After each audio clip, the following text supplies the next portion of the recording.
All right, now, everybody. Quiet, listen to me. We're going to start a show.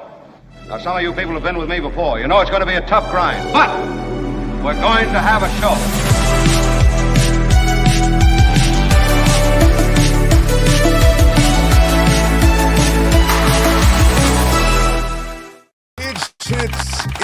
It's a terrific day.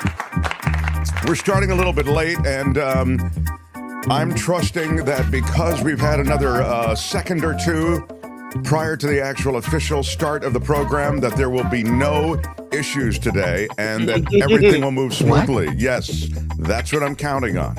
Tony, please. Thanks, Tony. Tell me that you're in position, that our videos are loaded, that we are ready to go. I love it. I'm just counting on a great day from you, sir. Okay. I think you know what the problem is just as well as I do. Well, then I'm sorry in advance. The problem is not going to be Tony, because we've run through it very, very explicitly. I've never seen anything like it. Detailed way is the point. So we are here, and we've got a lot today. This is a great show. So glad that you came along for it. Greg Palast joins us bottom of the hour when it comes to voting, when it comes to suppressing the vote in America. He is the man, and there is a new documentary, I think it's doing it in conjunction with Leonardo DiCaprio, that discusses voter suppression in America, so we will get to that. Kim is here, and she's coordinating all news events for us today. Kim, how are you? I'm excited about also Gary Dietrich joining, who will join bottom of the hour. So you've got Gary Dietrich, for those of you who have a dry erase board somewhere and you're jotting it all down. Let's start with, I will make some opening pithy remarks that will be full of insight, as is my want. And also, we'll summarize a bit of what's happened over the weekend. What? Yeah, it's going to happen in just a second. I'm just laying it out first. Then we'll go to Gary Dietrich, and we'll further explain what's happening with the voters that are showing up early, and also how you can slice and dice in the way of polling the early voters, the later voters, the Trump voters, the undecided, the Kamala Harris voters. We'll do that with Gary Dietrich. We've got some good stuff to share with you for that. Then Palast, and then Courtney's True Crime Corner, everyone. Yes, the true crime craze that we try to exploit for our own benefit. One thing I did not do, and I'm guessing that nobody on here can do it for me, but somebody watching might be able to do it. I did not tweet that the show is on the air. Now, the way that works, and I don't even know that matters. I don't know how many people really get the word from Twitter, but you just hit the share button, and then you go to X, the platform is now called, and that's it. And then you can just, hit the whatever. You know how to share on Facebook, on X. However you share it, I appreciate it, because I have not shared yet today, even though Tony told me the best way to do it is just schedule your tweet and blah, blah, blah, but I didn't do it. Thanks, Tony. I, as usual, I failed you early on in this process. Now, we do have a kind of a couple of things I wanted to share with you before I get to the real action. In fact, The Mark Thompson Show. there was a correspondence I got from a group of people who are listeners of the show that got together at a winery in the South Bay. Was it in Los Gatos or some? Isn't that right? Yeah, Testarossa Winery. Yeah, Testarossa Winery. We have friends in the South Bay. In the Livermore Valley, we love our Tenuta Vineyard. But in the South Bay, it's so what happened, Kim? Can you explain to everyone there's what quite happened? a few folks gathered at this winery on Saturday and had this meetup. And look at those hotties. There they are. Look at them. Having a great time talking about the show, talking about politics, talking about all the things they've written back and forth to each other in the chat, and then met up in real life and had a great time getting to know each other. And Look how Maud, happy they are, man. Maud was unable to come, and she called ahead and ordered 4 bottles of wine for the group. How nice is that? Yes, That's so super sweet. extraordinary. I mean, that's What? Yeah, I know. Love the way this community has taken to each other. Yeah. That's the one thing we didn't get on KGO radio, which is where we hail from. We Mhm. had a great community, and we had callers that people would know that, from the air that we put on, but they weren't able to really interact in a personal way like this. So to see people forming connections and bonds is really a cool side effect of this show. I love it. Yeah, I agree. It really is. It's beyond great to have a community that can connect with each other and also feels connected to the show. So I absolutely agree. And I mean, how could you not love it? Look at all those people having fun. I mean, I wish I could have hung out for another day to be there. It really would. I totally would have come through. Really, really great. Kim, who is in that picture? Trevor is asking, and I can take you through it. So I don't want to unless point you can out, do it because I've got. I don't want to point out exactly who is who because I don't mean people want to maintain some anonymity in a Well, little you just way. use first names. Yeah, that's So there's Laura and Ricky and Heather and Steve and Lee and Eileen and yeah, but Dietrich. but who's who? You're just giving me names. I don't know. I can't attach these names to Do you anybody. want to point people out? Do you want to? I mean, let me do. You this, do it Kim. then. I'm just. Nothing is ever good enough for you, Thompson. I just don't get it. I really don't get it. Just trying don't to get it. I do you? don't get it. I don't get it. It's true. I don't. Little anonymity if they people wanted go, it. well, there's Ricky and Terry and Mary. Tell me who's who. I didn't. There it is. Deirdre does. Thank you, Deirdre Lozica. Bottom row: Steve, Heather, Ricky, and San Jose Laura. Great. That's the bottom row. Top row: Nancy, Sandy, Deirdre, Eileen, Lee. Thank you. That's all that was needed. I was trying to preserve their persons. I mean, it's the internet. You don't want everyone knowing. All you need is a first name. That's we don't use the last name. That's the way to protect them. Why are you yelling? All right, so let's move on. I thought it was a simple request, and apparently it was a little more. Seriously, what the? All right, now, can we please? Jim says it really for all of us. Stop screaming at each other. And that really is directed at Kim, isn't it? I mean, because Kim will not. She does not. Kim, how are you? I don't understand why Kim can't. Anyway, all right. Always something with you. Always and we have something. nothing to hide, says Deirdre. There you go. Anyway. I love it when you're angry. All right, let's get. I live off the turmoil, the agitation. So we are living. We're well alive. Smash the like button like a boss. Do it now. Get it out of the way. With your iron rod. Cost you nothing. Thank you. They did have name tags on, says Nancy.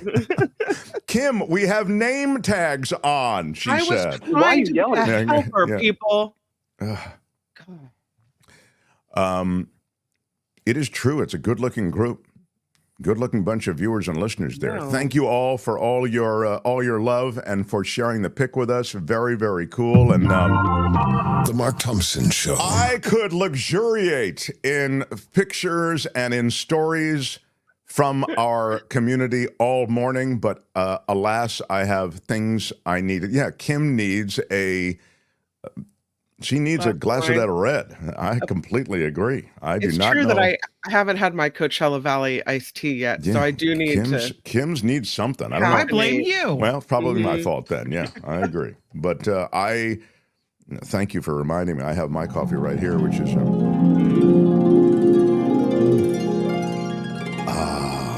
rub it in. It's the Coachella Valley Coffee. CoachellaValleyCoffee.com. Use the discount code MARKT at checkout for 10% off. It is delicious. I promise you, you'll love the tea, the coffee, whatever it is that you want.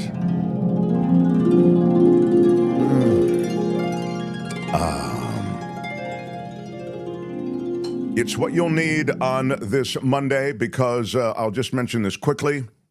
A lot of people, as Kim mentioned, we come out of KGO Radio, a massive talk radio station in San Francisco. Originally, that's where this show that's our origin story, you know. And so we feel very close to the Bay Area, and we love our Bay Area. I'm sorry, my friends, the 49ers are in trouble. I mean, big trouble. Now, I'll say one thing, and I'm only going to make this quick because I got a lot of politics to get to. But the Chiefs, to be fair, are very tough. And clearly they're tough to the point that the Niners can't beat them. The Niners are, 0-5 against the Chiefs? You don't mess around with Taylor Swift. 28-18. It was a brutal day. It was brutal in a lot of ways. We can get into it another time. But I definitely think this organization is taking on some water. We've had some pretty serious injuries. You know, you've got your sixth and seventh receivers now who are not quite as sure of the routes they're supposed to be running. So, you know, everything in football is timing. And obviously, if you're getting, you know, a lot of people filling in at critical positions, the timing is affected. So anyway, you Swifties, you're in good shape. Chiefs won. But, yeah, there are a lot of injuries. Tony's bringing up all the 49ers player. Vilma says, the 49ers played like crap yesterday. I'm a 49er fan, and I was embarrassed. Why are you yelling? So Niners have one more win than the Raiders, so that ought to make you feel better. All right, anyway, that's a word. I didn't want to ignore it. I don't want to just,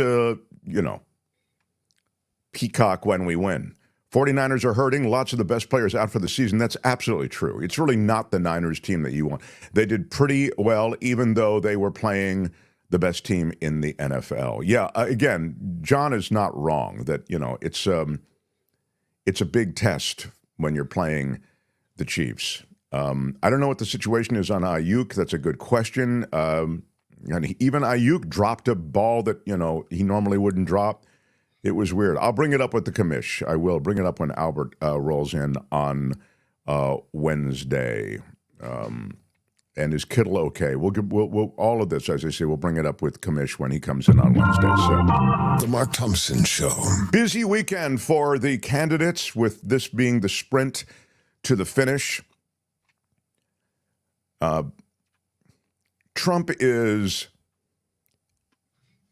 Trump's involved in what all politicians are involved in on one level or another, certainly when they're going for these top-of-ticket positions like the presidency, and that is a lot of stuff that's performative. And that's really what Trump is best at. He's best at performance. He's best at theater. He's best at photo ops. That's really, I used to call him a photo op president. You may recall, I call him a photo op president. That's what he does.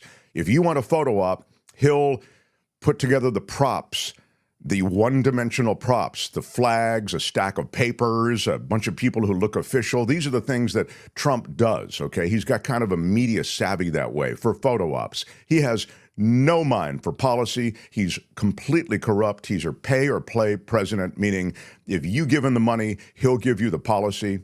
He has no sense of anything, nor does he have any desire to get a sense of anything when it comes to the nuances of foreign policy, domestic policy, economics, etc. So what follows for you watching and listening is a little bit of what he's done this week and what the two candidates did. And then I'll give you a little Mark Cuban breaking down the absurdity of some of the things that he says on the stump when it comes to the economy. And I mentioned Mark Cuban because Cuban is a real guy with real cred when it comes to business. But the thing that Trump is good at is the stuff where he works the fryer at McDonald's. That's actually, you may think of that as stupid, but I would say to you, actually, that cuts through, and that's what Trump does well, because he doesn't have to do anything. He just has to show up, glad hand, take a picture, say something, nice, which he did. So here he is working the fryer at McDonald's in Pennsylvania. So he got a briefing as to how to work it. And here it is. Go ahead, Tony. You run a little bit if you want. Hit far right, all the way over to the right, and hang it right up there. And then we got another pull timer. We got to hit that timer. Bring that one up. I'm going to take care of these. Okay.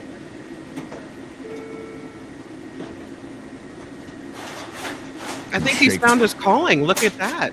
He's shaking the fries. Right there. Yeah. So he's working back there with McDonald's employees, and it's great. He's wearing the McDonald's apron. You've probably seen the video. So there it is. And as I say, I mean, you may laugh at it, and you may think, oh, that's just so obviously, you know, he doesn't care about McDonald's and doesn't care. But the reason McDonald's is even part of the conversation, as you know, is because he's made up something. This is the implicit stuff that's happening, and indeed, it's more than implicit. He explicitly says that Kamala Harris lied when she said she worked at McDonald's. And of course, she didn't lie. She did work at McDonald's. She worked at McDonald's, I think, when she was in college. But more to the point, he seizes on McDonald's. Now he gets the photo op at McDonald's. It's a good photo op, as I've said, for the reasons I've mentioned. And he also gets to reinforce that she was lying. She never worked at McDonald's. I don't know why he sees this, but he has. And so that's something that he continues to say on the stump.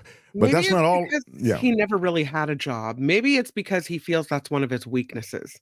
You know, that he never, you know, like most of us, had the first job at a fast food place, or the first job that wasn't a very good job, or whatever, you know, that wasn't a high paying job is what I mean. Not a good job, but that, you know, was a minimum wage kind of thing where you start out somewhere. He never had that. And it makes him look like he's not, I don't know, normal. And so maybe that's why he's glommed onto this.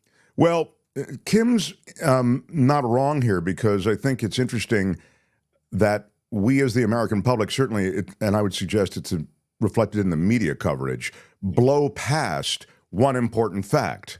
He was born with a silver spoon in his mouth. He was given hundreds of millions of dollars by his dad. Now, initially, it wasn't hundreds of millions. It was more like 10 million in the very beginning. And then he built on that. He said it's $1 million, whatever. The point is, it wasn't $1 million. It was about 10 million or a little bit more. David K. Johnston details it all. But the point that Kim is making or implying is a real good one, because he did never work in a situation like this before. And by the way, that doesn't mean that someone isn't qualified to lead the country just because they don't come from humble roots.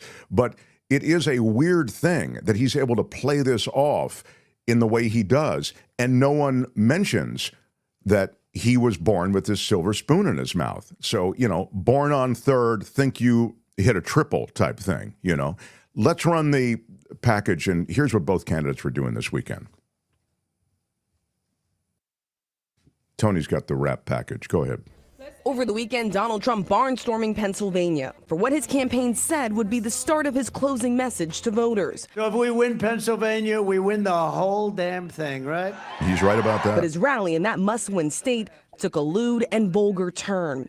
The former president opening his speech with a 12-minute diatribe about the late golf legend Arnold Palmer, who grew up in the town, and how other players reacted after seeing him in the shower. I'm going to tell him the real story of Arnold. But Arnold Palmer was all man, and I say that in all due respect to women, and I love women. But this guy,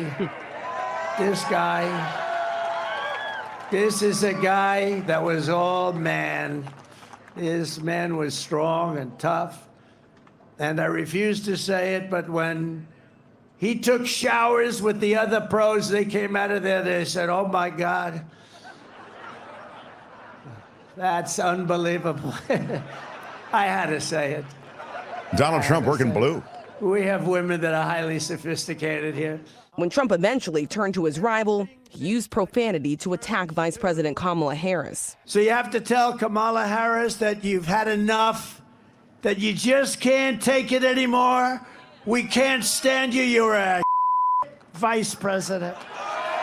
The S word is what it is. Trump drifted throughout his speech. In one 30-second riff, he went from pushing false claims about the 2020 election to complaining that President Biden is no longer in the race to talking about his hair. He got 14 million votes and he won. 22 people running, 22 Democrats there running. Oh, I'm looking at my hair up there. Let's see. Oh, I don't like it. I don't like it. Excuse me, I'm going to recomb my hair. Do you mind?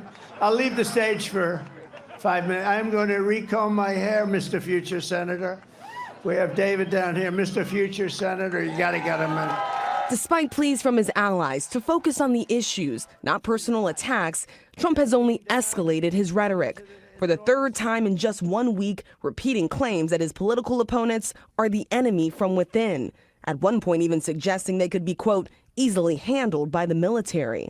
The outside people, the so-called enemies, if they're enemies, and they might not be enemies, if you have a smart president, they can be handled. During an interview with Fox News, Trump was repeatedly presented with facts to challenge him on his false claims about January 6th. There was nobody killed here. Nobody had guns here either. There were people with guns. Well, really? I'd like to know. You mean in the rally, or they had some guns at their home? No, someplace? at the rally. Oh, really? Well, I have not heard that at all. No, I don't think so. Over a dozen members of the mob have faced gun charges as part of the attack. And at a campaign photo op at McDonald's, the former president fixated over whether Harris ever worked there, once again hedging on whether he would accept the results of the November election.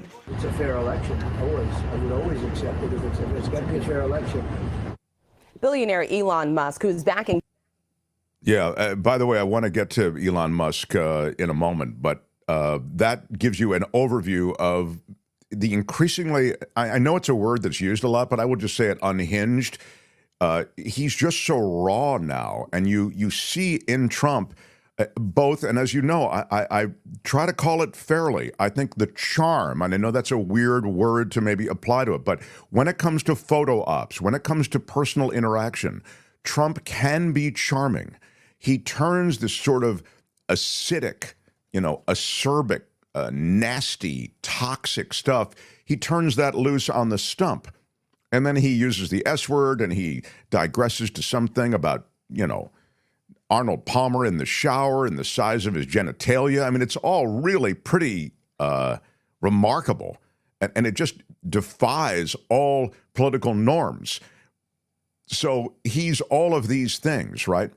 And he's also a guy who's completely has no political moorings, aside from the fact that he is embraced by a conservative movement, by a religious right movement. He's paid off for them with Supreme Court and judiciary appointments, and now they are trying to get him to the finish line again so that they can begin the rest of the job of turning America into a theocracy. That's what one arm of that party wants. But increasingly, it's an arm that has an oversized amplification of policy. They're really able to dictate what they want.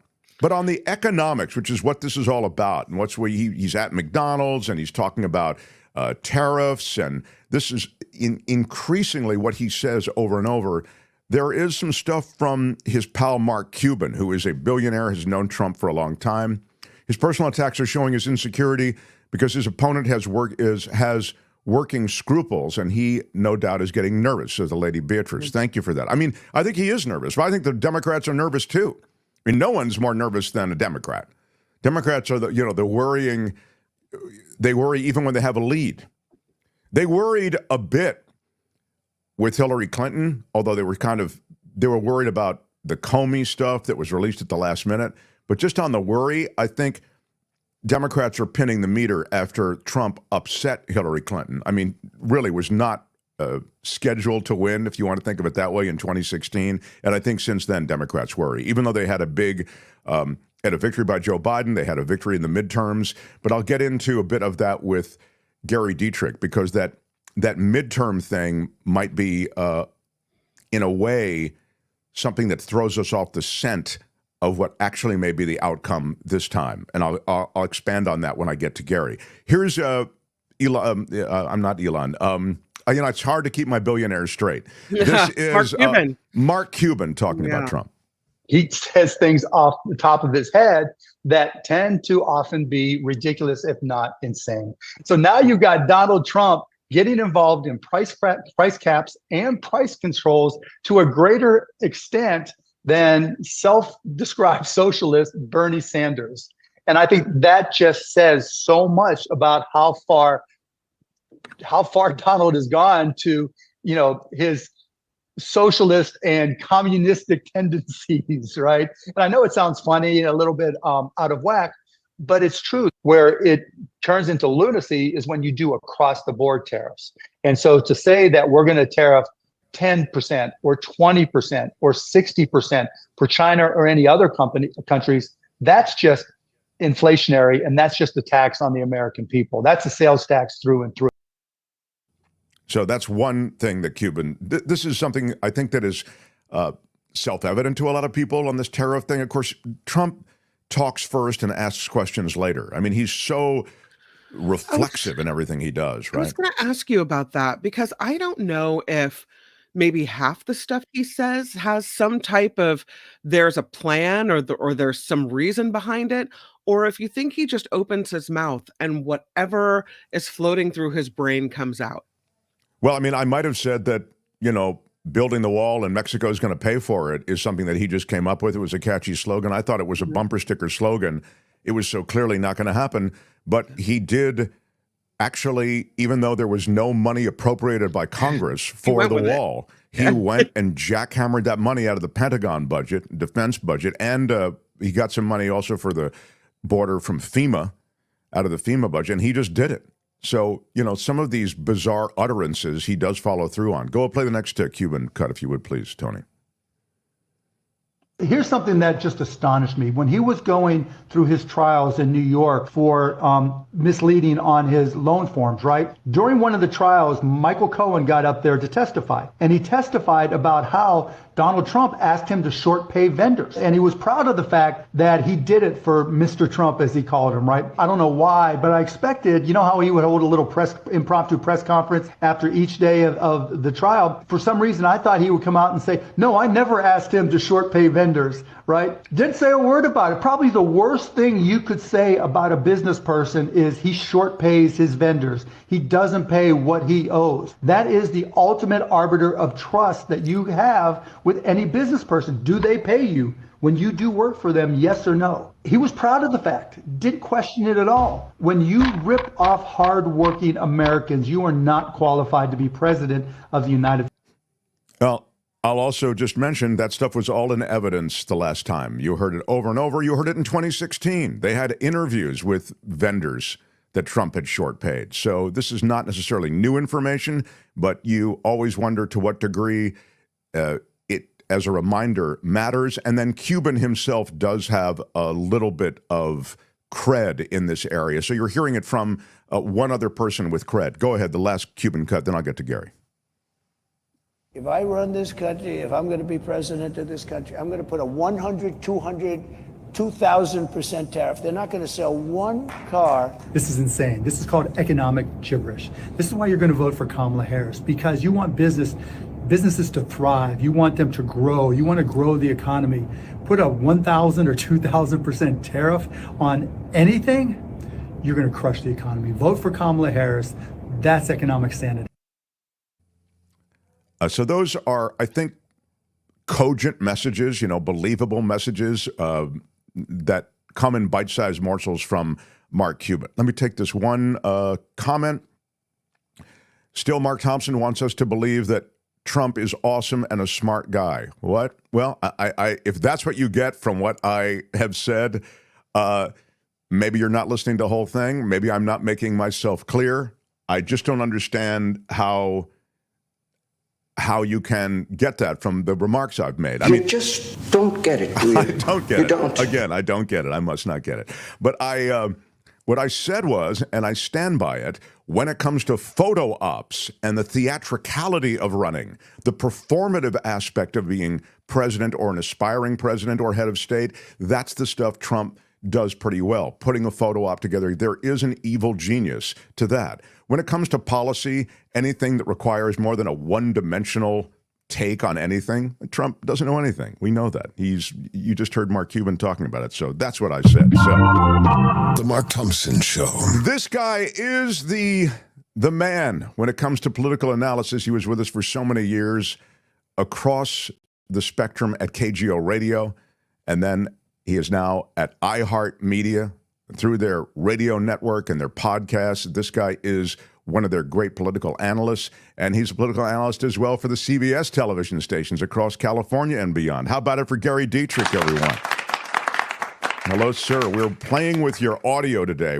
Tony is doing an experimental kind of thing to make your audio level and my audio level match up, and if we can't do it successfully today, we'll do it off the air and have it better for next time. Yeah, it's very good, Mark. Nothing you very need to good. do. Yes, do not adjust your voice. You're fine.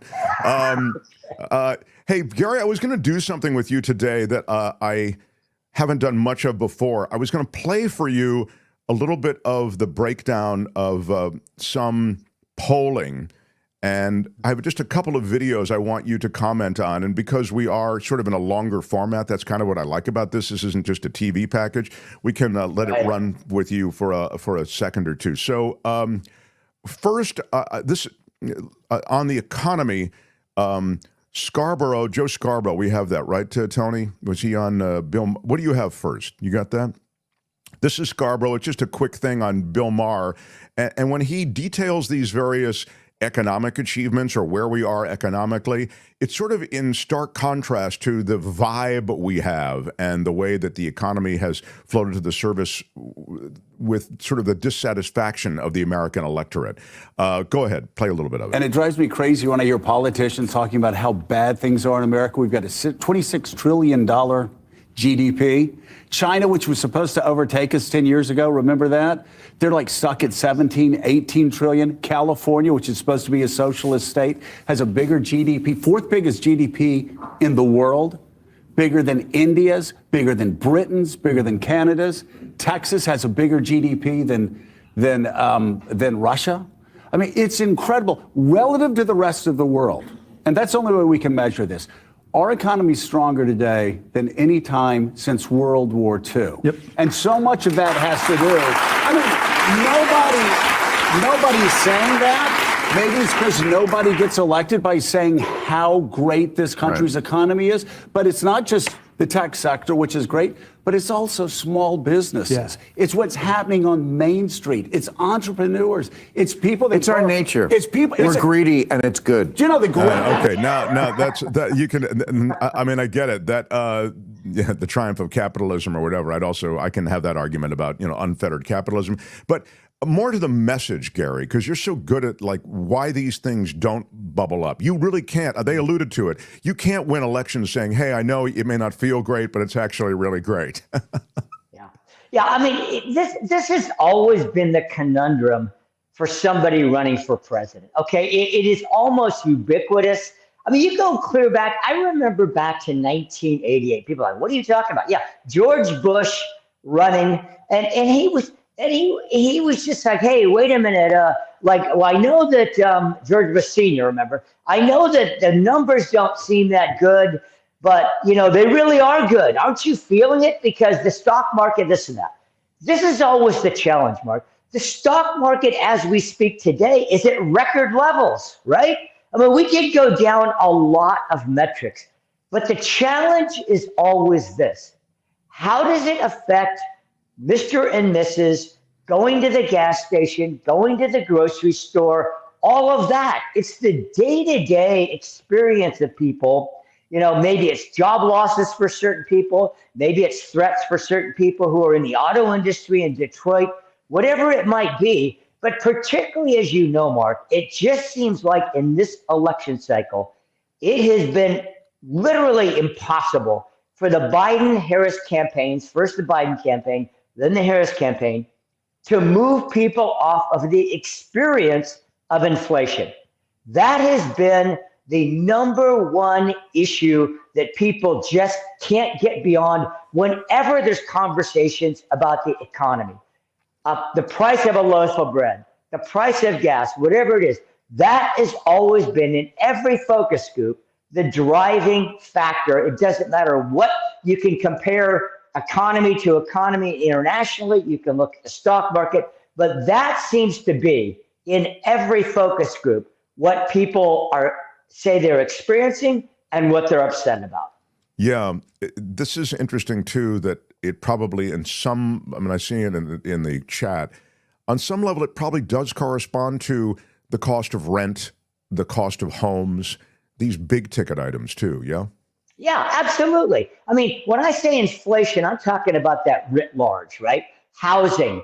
I mean, even automobile prices, which soared, as you know, around COVID. Now, a lot of this is related to supply chain issues during COVID. That was for food products. That was for automobile parts, et cetera. So a lot of it happened around COVID, as we all know, double-digit inflation, which Americans had not experienced since you got to go back to the Jimmy Carter era in the late 70s to experience something like that. So that's why this was so, and continues to be, so jarring for the American people. And you can talk about inflation having reduced, as you well know, Mark, down to around 2.5% annually now. But the problem is those prices, those inflation numbers that went up over the last 3 or 4 years, of course, have not come down significantly. That's what people are upset about. I want you to now watch a little something. Again, these are bits of video that have information that I'd love your comment on when we get done. Go ahead, Tony. This is this is polling stuff, but it relates to attitude, which is why I wanted you to hear it. Go ahead. It is a tie game here weeks before the election, and it's that shift. Our last poll taken in the wake of that September debate, Harris had opened up that advantage over Trump. Gone in our new poll. What goes into that? What's behind that? I think this one is revealing. This is the basic perception voters have of these candidates. Is it positive? Is it negative? Now, these are not great numbers for either one. Trump 43 positive, 51 negative. He's 8 points underwater, you might say. But look at Harris. Exact same positive score, and that negative number almost in the exact same place. And this is it. The last time we polled this question after that debate, Harris had really made up ground in this area. Look, she had a positive rating, 48 to 45. So that advantage has all in the last few weeks in our poll washed away for her. Then there's some issues, some characteristics here. These are advantages in red here that you see for Trump now versus September. On the immigration and the border, we ask voters, who would be better on this? In September, Trump had a big advantage. It's gotten bigger. On inflation and the cost of living, Trump's advantage now hits double digits. And on the question of who represents change, Harris had the advantage in September. She still does, but lower. So significant because voters are telling us change is a critical issue for them, not the direction you want to be going in there, Steve. No, absolutely not. And maybe a reason for that, too. Yeah. So important there. Takeaway is trending, which I always sort of look at. And I know you do as well. I mean, I may have even gotten the idea to focus on it from you. But the idea somehow that the trends are positive for Trump, Kamala Harris, while still leading, even in that category of change, is trending down. What do you take from that stuff? Yeah, you're exactly right, Mark. I mean, you can look at the high water marks for Kamala Harris and her ticket.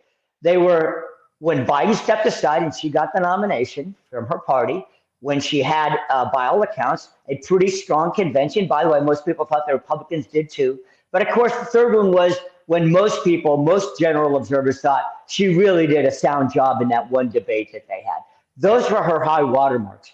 But the problem has been some of those underlying issues. And that's what Steve Kornacki was getting at there with those numbers.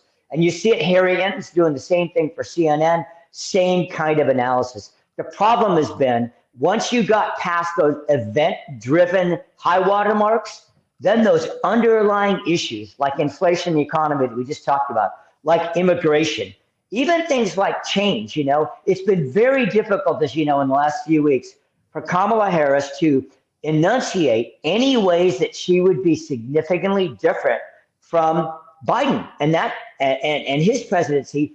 Those underlying issues, therefore saying she's not really a change candidate, that's the implication there. Those underlying issues have begun to resurface. And this is what pollsters are talking about. Look, you can have event-driven impacts on polls, but those deep undercurrents, what do voters say they care about? Those have been steady throughout this year of inflation / the economy, immigration / the border. Those have been the biggest drivers in all the polls, and those are now sort of coming home to roost. And that's why you're seeing those Harris numbers begin to drop off. Comments like this, climate change and abortion are not non-issues, says Sandy. It is weird how these significant women's reproductive freedoms and their freedoms to do what they want with their own body. And it's remarkable that that's kind of been busted down. Like, you don't hear a lot about it in the media right now. Just as we even reviewed the weekend's events, it's, he's at McDonald's and doing his, the theater of running, and she's hammering now about Trump. I don't think she does, Kamala Harris, touch on women's reproductive freedoms, but it feels as though the the media has blown by it on their way to economy and border, which I think the Republicans have successfully made the focus of this campaign. Well, I think the thing about that, Mark, I want to be really clear. It's not that abortion, climate change, and even people, oftentimes talk about the future of democracy, et cetera, when it relates to Trump. It's not like those are unimportant issues, especially to certain segments of the voters. But time and poll after poll after poll, across the political spectrum, have said, yes, they're there, but they're in the B drawer, okay? In terms of I'm not saying that. Voters are saying that, right? Over and over and over again. And you go back to the classic Clintonian, quote unquote, it's the economy, stupid. Every presidential cycle, this is documented, the single most important issue to voters is the economy, pocketbook issues. After that, if they're feeling good about those, then they'll go to other issues, more secondary issues. Now, I don't say secondary in a qualitative way. I'm saying that in a poll-driven, focus group, ascertained way. Voters have said this cycle that those issues of the economy, inflation, and the border/immigration are their number one and number two. And then you get to abortion/reproductive rights, the environment/climate, democracy, et cetera. That's just the facts, and everybody knows them. And I think that's the reason why, Mark, that the media is focusing on those top two issues, because that's what they've been hearing in their own polling of voters this entire cycle. Interesting. So they're following what they're hearing is the appetite and what is polling among voters. Play the second. This is a little longer. This is from that. She does the Cook Report, I think. I forget her name. I'm sorry, you probably know her. But anyway, it's not so much who she is, except for the fact that she's articulating an interesting. And I thought this is a revelation, an interesting polling fact, data point within the overall polling. So I know there's a lot of things, dead heat, what can you know? One poll, everything's within the margin of error. But there's one thing here, and she polls both Republican and Democratic pollsters, working with both of them, in swing states, a subcategory that could be decisive. Go ahead, Tony. We've had 3 different polls. We're doing them with BSG, the Benenson Strategy Group, Democratic polling firm, and GS Strategy Group, which is a Republican firm. And these guys have been fantastic partners, in part because they both work in states that are purple or sometimes in states that aren't friendly to their side. So they appreciate a real swing state. But what we did is we broke up the overall electorate in those 7 states into basically 3 buckets. One being people who show up who've shown up in the last 4 elections. And what we know about people who show up in election after election is they're going to show up in this election, right? If you voted in 4 out of the last 4 elections, there's a 90+% chance you're showing up in this election, as long as you're physically able to do so. The next, and by the way, that group of voters, that's somewhere around 60% of the electorate, right? So they're the biggest share, but just over a majority. And then another 30-ish% fall into the category. They voted in anywhere from 1 to 3 of the last 4 elections. And then the final bucket, which is the smallest bucket, are people who said they've registered since 2022. So they weren't able to vote in any of those 4 elections.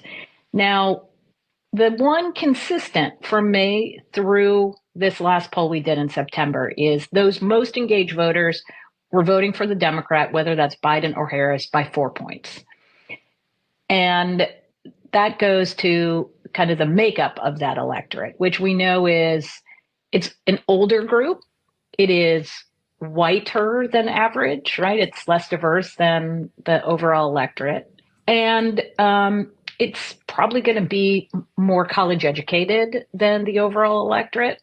And these are the voters that are propelling and have propelled Democrats to success in 2018, in 2020, but certainly most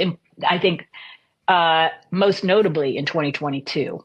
Great, thank you. That's all I needed to hear. Now, that's a great fact, I thought, Gary. The idea somehow that now they're breaking down those voters they're polling into these subgroups, and the ones who have voted in the last 4 elections will vote in this election, and that favors Democrats by 60%, she was saying. Yeah, I think the important thing to make the distinction of between a presidential election cycle and what we call an off-year cycle, which is the midterm election cycle. That's 2022 and 2018. 2020 and 2016, of course, are presidential election cycles. And we always see larger turnout, Mark, obviously, in presidential cycles than we do in midterms. And the so-called, we call them in politics the always voters, the sometimes voters, and the never voters, okay? The always voters that she referred to first, they vote in midterm elections, but the sometimes voters often do not. They will make sure in a presidential race they are out, they cast their ballot, but in midterms, yeah, they might not, okay? So I think that's the important thing for people to take away from that, is that we are now in not only a presidential cycle, but I think most of us observers would say a hyper-involved presidential cycle, and we know that. You look at people who say, yeah, I'm definitely going to vote this time. Those numbers are through the roof. So I think we're going to have a high turnout. Most pollsters believe that. And what does that do? That somewhat negates any advantage that a party might have between the always, sometimes, and even never voters, because this election cycle,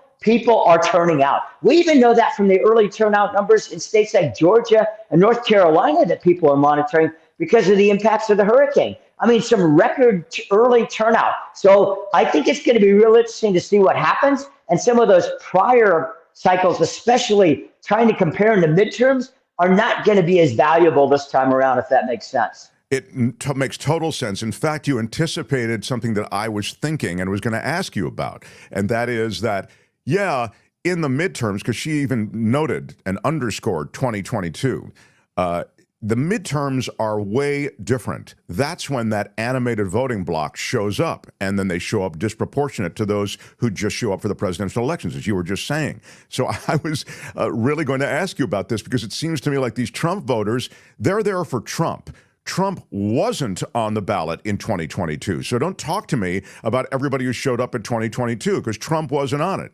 And that's why the Democrats had this, very impressive showing, I would suggest, in large measure. And as you've just noted, but those Trump voters are going to show up because Trump is the ballot as far as they're concerned. I don't even know that they'll vote on any down ticket stuff. Yeah, well, you're right. I mean, people might find this crazy, but it's true. There's a lot of people who just vote for the presidency, and that is it. I mean, they won't even vote for a U.S. Senate candidate, House candidate, but boom, they'll vote for the presidency. I think you're making a really important point about 2022. 2022 was unique in 2 regards. One, Trump had lost just 2 years earlier, and he was not on the ballot, okay? He was not on the ballot.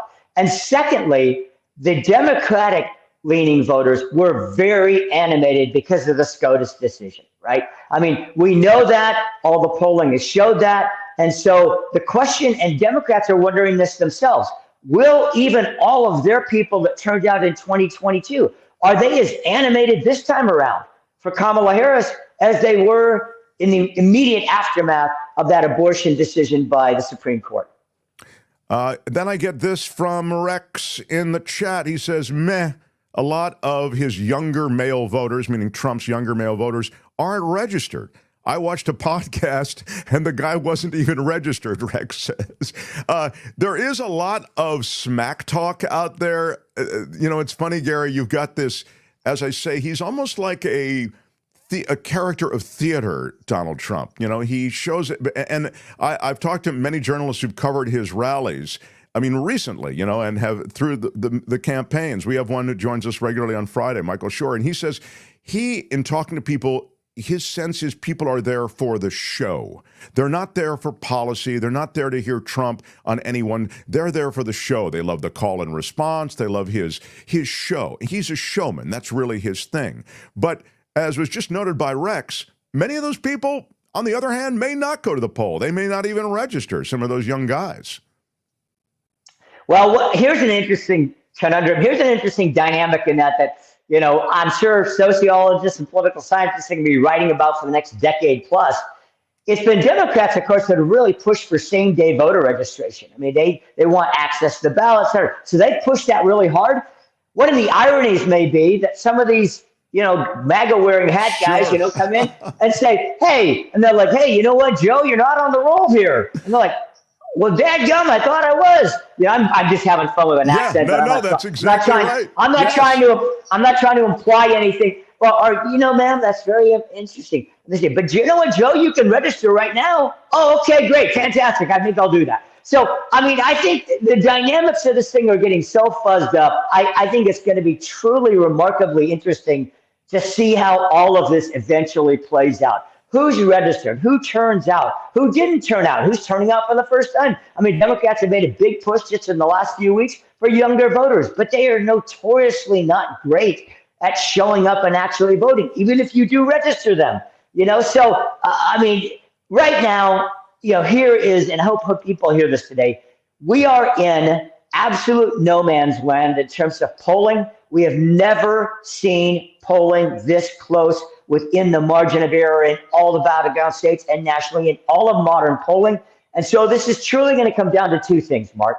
One is how motivated is your side to actually turn out? You've got to energize them, keep them motivated for the next 15 days, and get them to turn in a ballot. And secondly, the so-called GOTV efforts. Who is going to be successful in IDing those who've actually turned in ballots and then who actually still need to turn them in and get them to the polls? That's where we are now.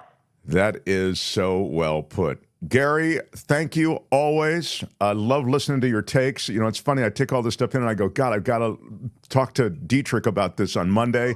And so we appreciate your visits. Gary Dietrich could be found across the CBS television network and the CBS television stations across California and beyond, and of course on iHeartRadio as their political analyst and here with us on Mondays. Thanks a lot, Gary Dietrich.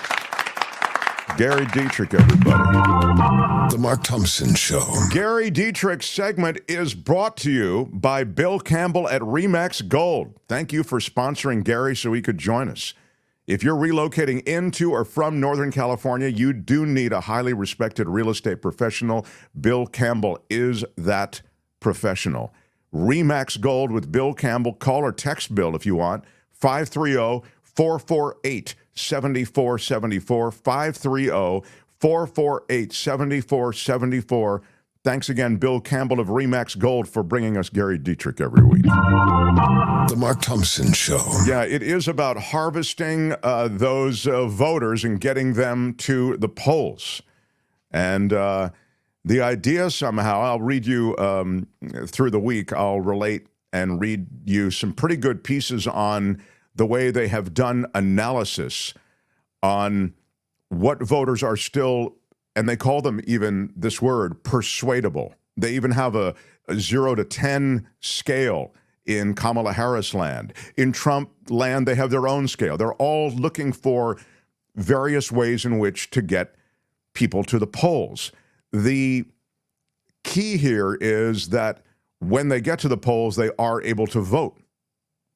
I mention this because one of the true shames that we have in America, I think, is the way in which the people's voice is suppressed. We talk about this in the context of representation, right? Yeah, Puerto Rico, Washington, D.C. These are American citizens who deserve a voice in the way their government enacts policy. They don't have a voice. They don't have representation. They don't have voting representatives in Congress. That's just one easy example. But when it comes to elections, the way that people's voices are suppressed is associated with voter suppression, right? The way we got that email last week from the viewer listener in Virginia. One polling place in the entire county, and only one place in the entire county. Apparently there's a fairly vast area for that person to drop off their vote. These are ways you make it hard for people to vote. And as a result, that's an implied voter suppression. Well, it's much, much worse than even that. And there is one guy, I think, who is top of the mountain when it comes to calling out voter suppression. He's written books on it. The ways, it's not just voter suppression, it's the ways in which votes and elections are manipulated. But voter suppression, I really think, and calling it out, is his superpower. That guy is Greg Palast. I've talked to you about him before. He's known for investigative reports for The Guardian. He's written best-selling books. The Best Democracy Money Can Buy is one of his books. Palast has just released his film about the latest attacks on the right to vote. It's called Vigilantes, Inc., America's New Vote Suppression Hitmen. It's narrated by Rosario Dawson. It's produced by Martin Sheen and Leonardo DiCaprio just to release the film for free, streaming on his website, which is saveyourvote.org. I'll tell you all this stuff again after we finish talking to Greg. I'm so excited to have him here. How about it for Greg Palast, everybody? Look at you. You're the real thing, pal. I'm so glad we got this thing organized. Oh, great. Yes. Let me pull it over so you get a little more light on me. Okay. Yeah, great. you always look great. Greg Palast, you've been doing this so long. I mean, you've written literally chapter and verse on this. What is the state of voter suppression in this election? It's real grim. And that's what I'm very, very worried about. In fact, so that's why I made this film called Vigilantes, Inc., America's New Vote Suppression Hitmen, because people are not noticing the number one threat. According to Kamala Harris's voting rights expert, the first time the Democratic Party has brought on a voting rights expert, Mark Elias, he says the number one threat to the election of 2024 is what he calls the virus out of Georgia. He picked up my reports on the attack on voter rolls by the self-appointed vigilantes, these vote fraud hunting people. So I can say, hey, Mark Thompson doesn't live in New York. Don't let him vote. Now, who am I, Greg Palast, to say that? I'm just a MAGA fruitcake, but I'm challenging voters. We have one voter, one Republican official in the film, and she works with Marjorie Taylor Greene. She personally, are you ready for this one? She personally challenged 32,000 voters. Now, how do you do that? She just took a list from this Trump Front group, which has a list of people to challenge in every county. And in fact, if we see a clip from the film, there she is, you'll see her. She challenged 32,000 voters, including, you see in the picture, if you're watching that, is a young Black woman named Tamara Horn, one of her neighbors whose right to vote she challenged. Almost all the people she challenged were either Black or young. In other words, voters of color, the color being blue. 32,000 voters. She sent in this list. I asked her, do you know this woman, Tamara Horn? She says, no, I don't know her. You ever speak to her, go to her house? Oh, no.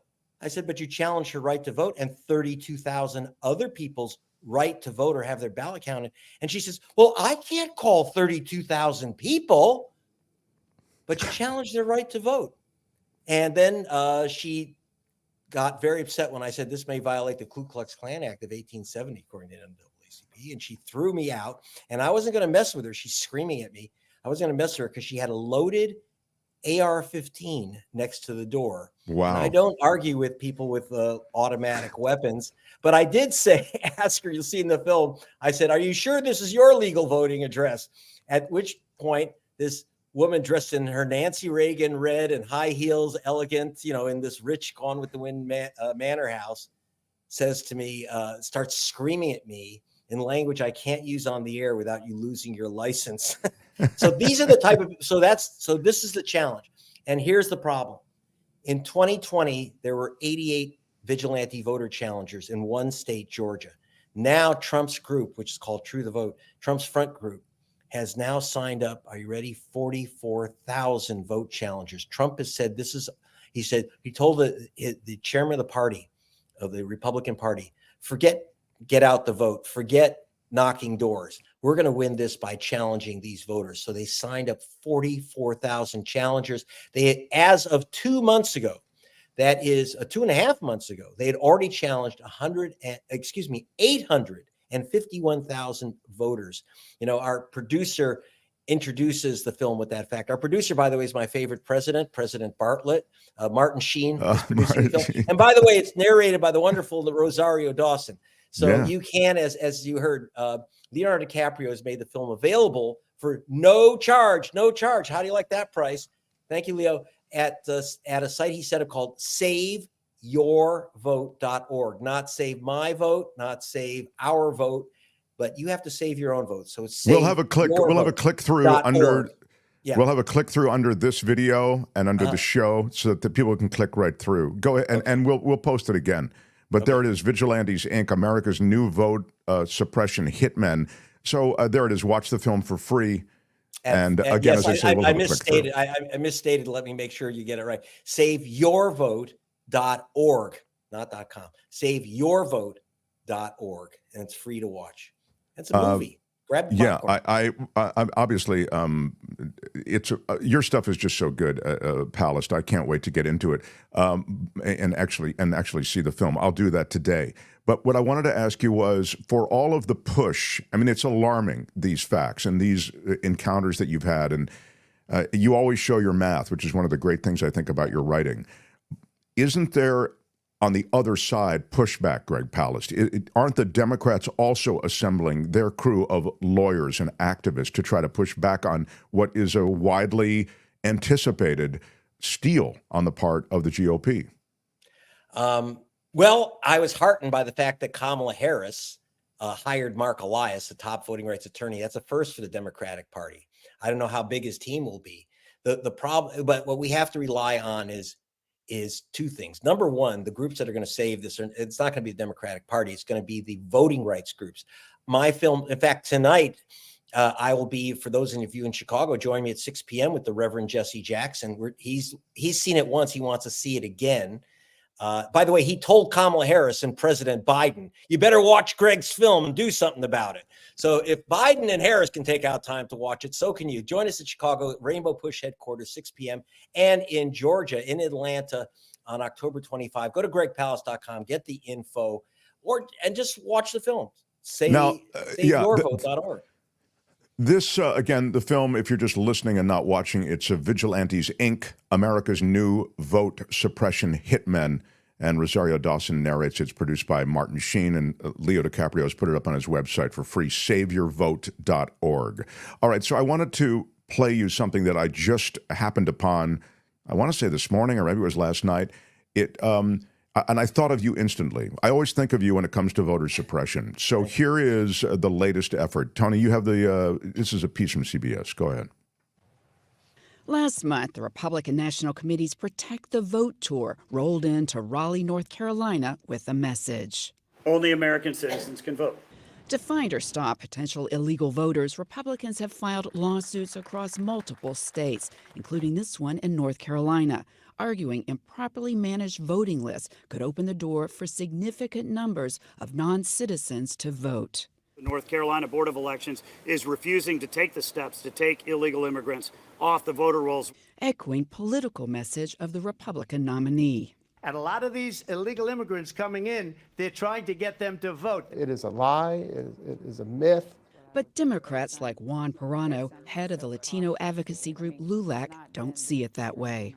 Why would a non-citizen vote? Latinos are not going to make the trip to the United States and literally put themselves in legal jeopardy by This is what I always registering say. to vote and actually I say voting this all the in time. election.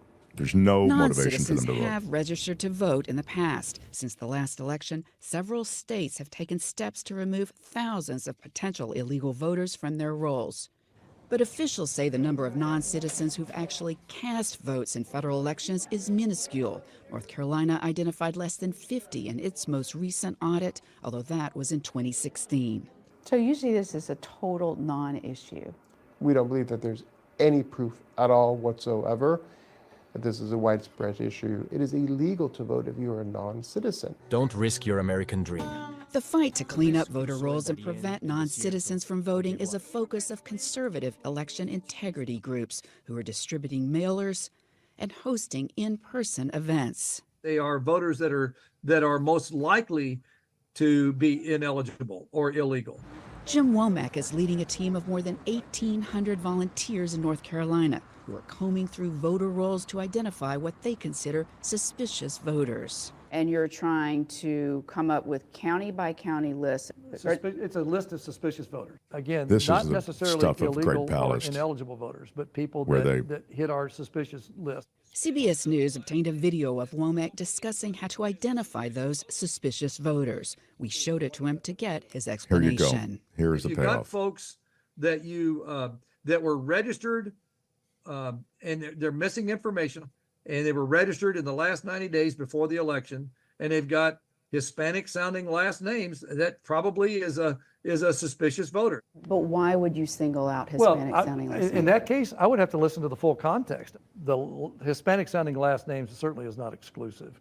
Anyone who is lacking the required information, we certainly would consider them as a suspicious voter. We are trying to find every illegitimate voter and to challenge the ones that shouldn't be voting. Okay, thanks, Womack Tony. That's says all he I need to see. But this speaks to the machine that you're talking about, Greg Palast, the machine to disenfranchise voters. Yes, but let me say something.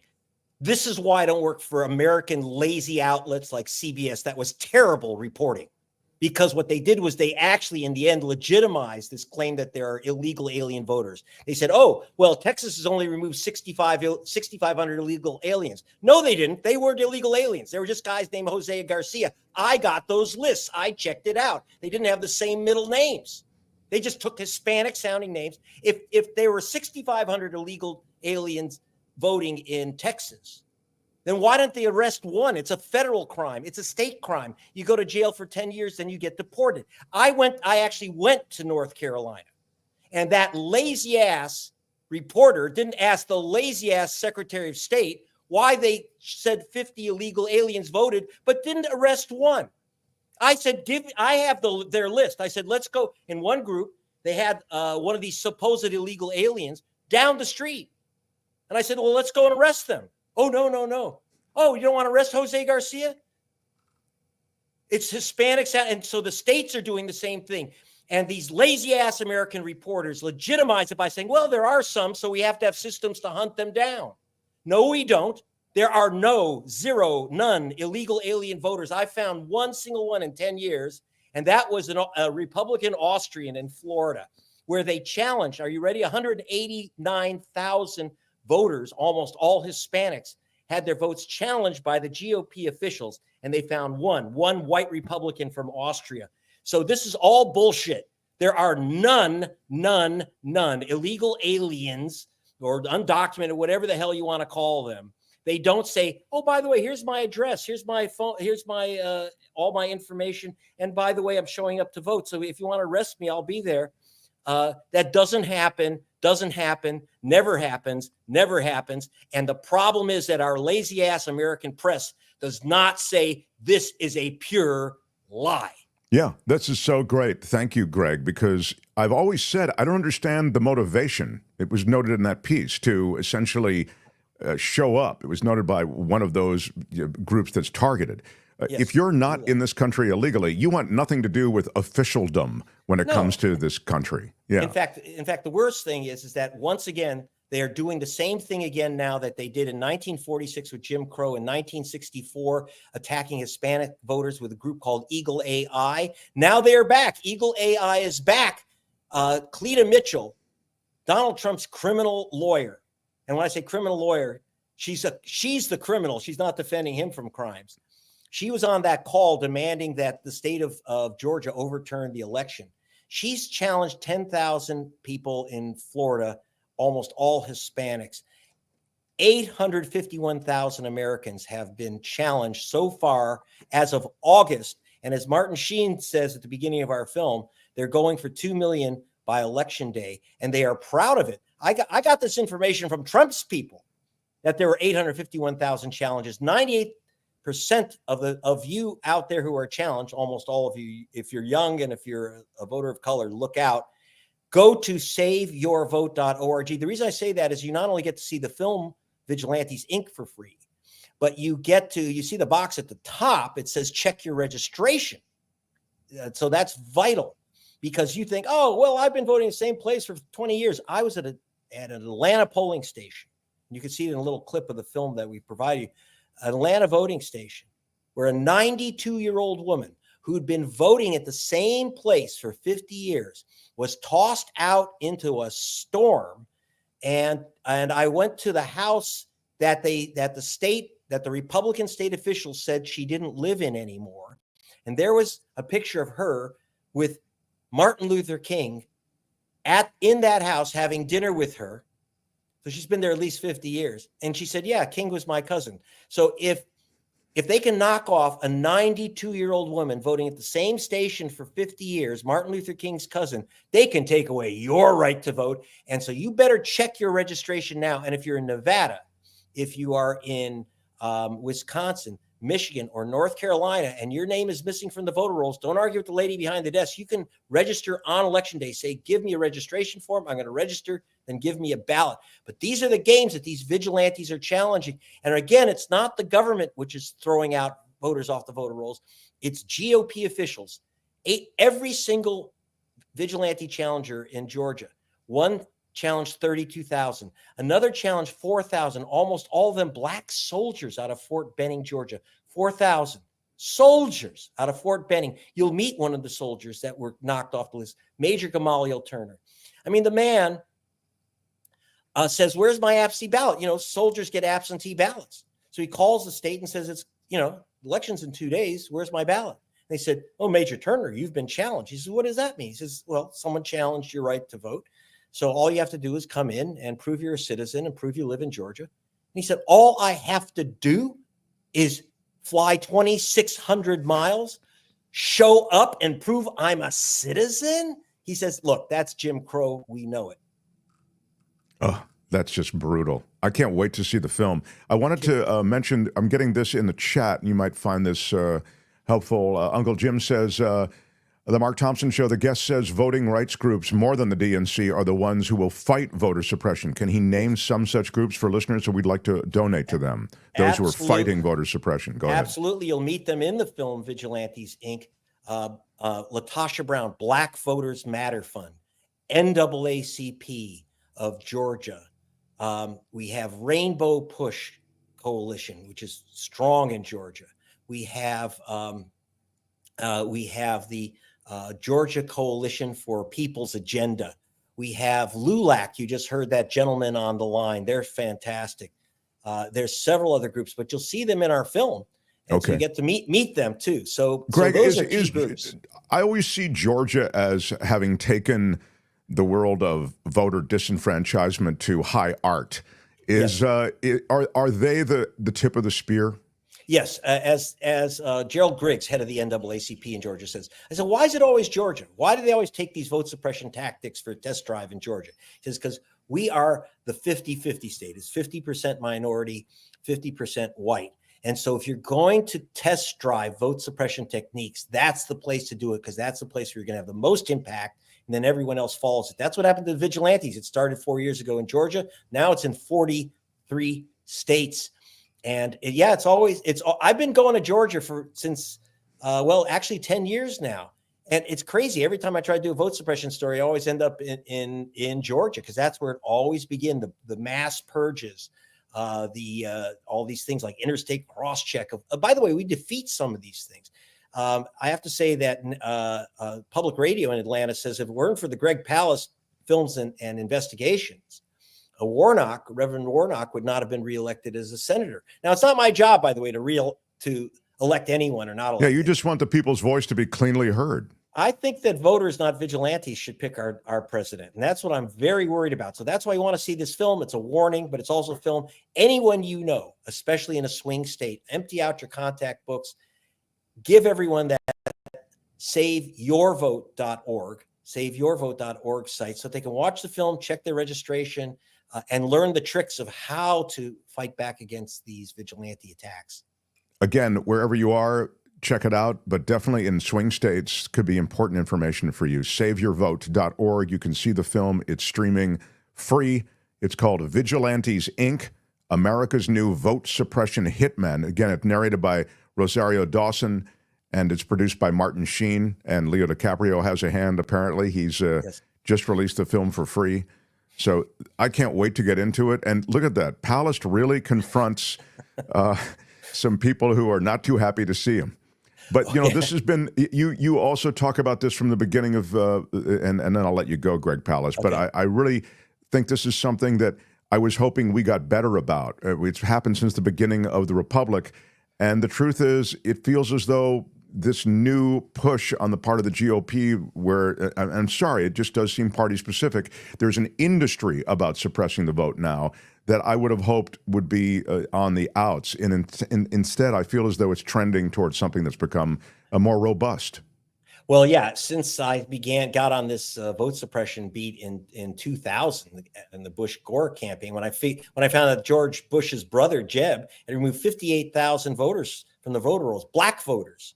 I know that they're black because it's BLA next to their name, and then George supposedly wins the election by just 537 votes, not counting 58,000 black men who removed as felons. Not one was an illegal ex-con voter, not one. And I got to tell you, it's gotten worse. It's gotten worse, especially in the last 8 years. It's gotten horrific. It's become, like you say, an entire industry. The group that came up with these hit lists, Save True the Vote, also came out with that film 2,000 Mules. They've raised over $10 million. It's big business knocking black voters off the rolls. Big business. I'm seeing here it is. Peter Newton says, Greg, have you seen the fortress Maricopa County Elections Office has become? I was there last night to drop off my ballot. That's in Arizona. Yes, they're scared to death, I got to tell you. And this is a Republican county official, but he's received death threats, fentanyl powder through the mail, because even though he's a Republican, he said that Donald Trump lost the election to Biden in 2020, and there are these violent vigilantes. I was in Arizona, and Carrie Lake was giving a big honor to the QAnon shaman who was there. I mean, are you kidding me? This guy got out of prison for felony crime, violence, threatening to hang the vice president of the United States. Come on, this is dangerous stuff. So of course they had to make it a fortress. The workers, in fact, one group in Arizona that you'll meet in my film said, they're using drones to, like, when someone goes to drop off their ballot at a drop box, or an election worker goes to their office, they're showing up with automatic weapons, full battle gear, because it's an open carry state. They can do this, but it is scaring the hell out of election workers who have a very good right to fear for their lives. They're allowed to bring a gun to a polling place, even because it's open carry? I thought guns are not allowed near polling places. No? Inside the polling place. But unfortunately, they're standing next to the ballot drop boxes, and over half of the public uses those drop boxes for their voting. And the count is done in these centers where they've put up blast barriers, a 12-foot wrought iron fence in Arizona. They've had to. They're getting death. They're not only getting death threats. Like I say, the Republican chief of voting there got powdered fentanyl in an envelope. That will kill you. Yeah, there's a real threat.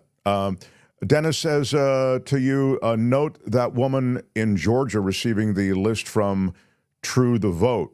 Yes. And was just a patsy, but all those patsies should be identified and interviewed by the FEC, the Federal Elections Commission or Committee. What thoughts on that, Greg? Yes, I think that they should be sued individually, because if you're going to stop your neighbors from voting, 32,000 of your neighbors or 4,000 American black soldiers, if you're going to do that, you should be sued first by the Justice Department for violating their civil rights, and then personally, they should have to defend themselves. You know what? They might not be so fast to challenge thousands of their fellow citizens with an email if they had to pay $50,000 or $100,000 to a lawyer, or take a chance of losing their little Gone with the Wind mansion. Yeah, and this is funny. Kim was saying this to me. Is there a penalty for challenging a legitimate voter, like filing a frivolous lawsuit, she's saying? And you're saying, no, there's not. No, the only one state, interestingly, Florida, has any penalty at all for making a false accusation against another voter. So it's a free shot. Wow. And if they knock off, look, Trump only lost by 11,779 votes. But but I have to say about 9,000 people in the end were knocked off in 88, but now, in 2020. Now it's going to be worse, much, much worse. The NAACP is expecting 300,000 or more challenges in Georgia alone. And it's harder now. The GOP officials rejected these challenges, I should let you know. They said this is nonsense. And now the new state law says they can't reject these challenges. They have to make each of these voters go into their clerk's office. And it's black voters. By the way, in the film, we have the vigilante who challenged the 4,000 black voters. He dresses up like Doc Holliday. I kid you not, with the cowboy boots, cowboy hats. He's got a pearl-handled 6-gun. He made the point that it was loaded when he came in for his interview. And then I said, "Do you know whose house you're being interviewed in?" "No." He said, "Well, meet Major Turner, career military officer. By the way, you challenged his right to vote because he was assigned to California. You said he didn't live in Georgia anymore. Did you ever go to this house before and see if he lives here?" "No." "You want to apologize?" "No." It's ugly. It's ugly.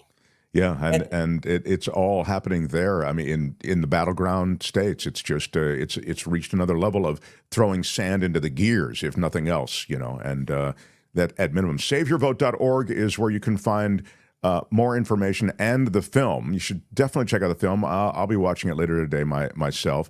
Watch the film for free, and you see it there, Vigilantes, Inc., America's New Vote Suppression Hitmen. And Rosario Dawson narrates it, and it's produced by Martin Sheen and Leo DiCaprio and, of course, Greg Palast. And Palast, your book is terrific. It's so accessible, the best democracy money can buy. I really recommend it. And you're just prolific. I'm really glad we could corral you here for a minute because I think the work you do, I always talk about it. And you're really welcome on this show anytime. Thank you, sir. I can't thank you enough for giving me this platform. Thank you. Good luck with the movie. Greg Palast, everybody.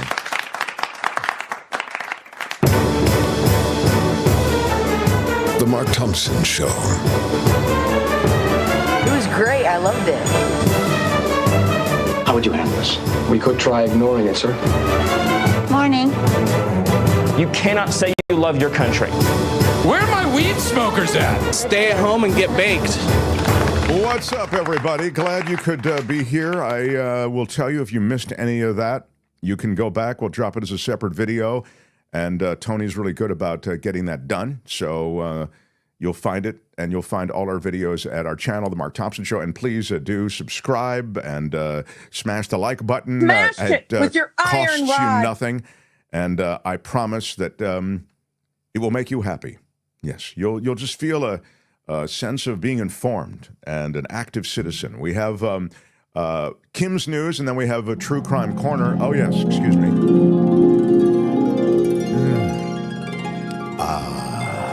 My Coachella Valley coffee. I've been drinking the decaf, which is not really super decaffeinated.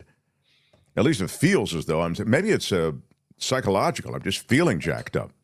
But I've run out of it. I've had so much to drink. No.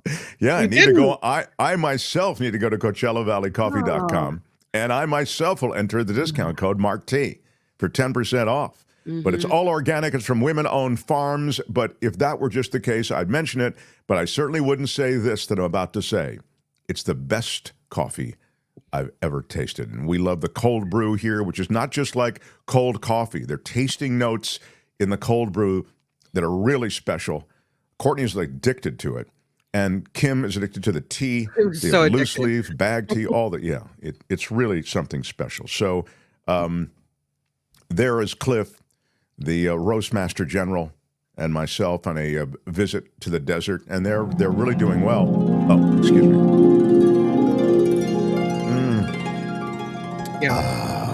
CoachellaValleyCoffee.com. Do enter the discount code MarkT at checkout. Before I get to Kim's News, is there anything else I need to attend to? I want to thank... Yeah, we have a bunch of people to thank. And yeah, I need to get on it. Greg Palast is amazing. Yeah, Greg Really Palast. So I've been trying to get him on the show. Yeah. If you knew the back and forth that we've done with Palast to try to get him on the show, you'd appreciate why I appreciate it. All right. But quickly, Edward Lee. We love our Edward Lee. He tends to be a little bit of a provocateur but here he says, I love my McDonald's coffee, the El Gato variety. All right. Well, bravo then. Yes. And how about it for Kelly Malloy, a $10 super sticker. Big shout out. Big shout out. Thank you.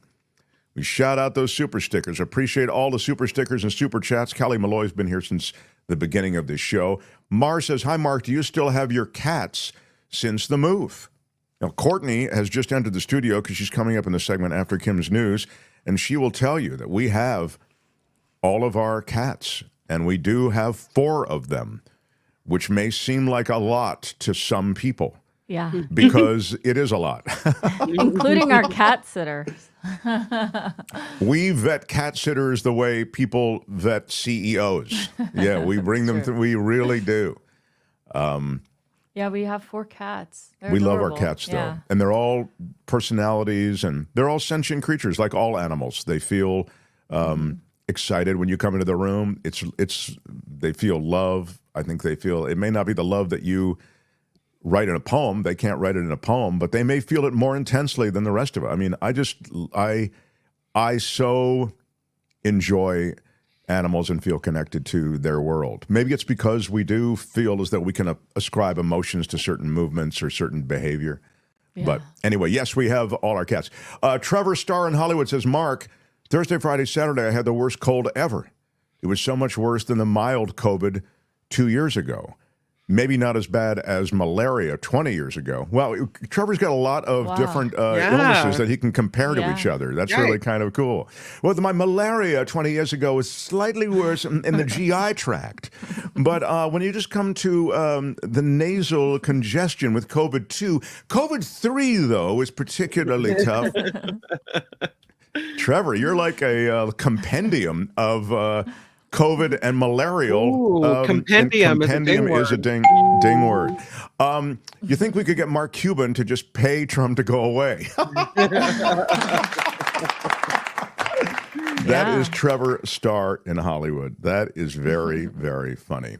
Wes Theory with the super sticker for $5. Thank you, Wes. Thank you. We're a crowdfunded show, so anybody in the crowd who funds us, we try to give you a shout. Eugenio de Arnal.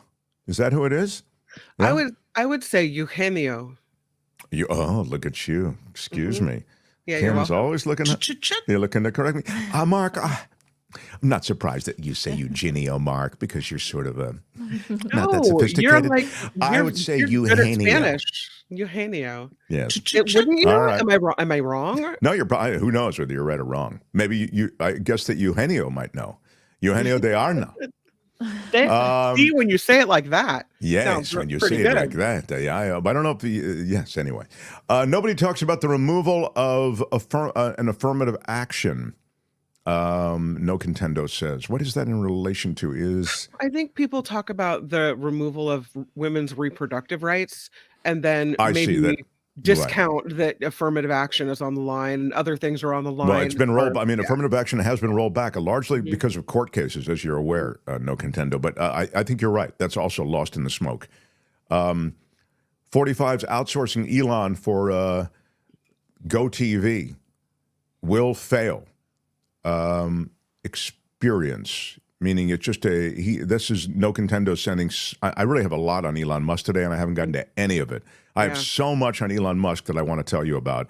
I'll do it tomorrow because what I've said about Elon Musk historically on this show, now you're seeing mainstream media pick that up because Elon Musk has taken on such an oversized view of, or oversized role, maybe the better word, in Trump land.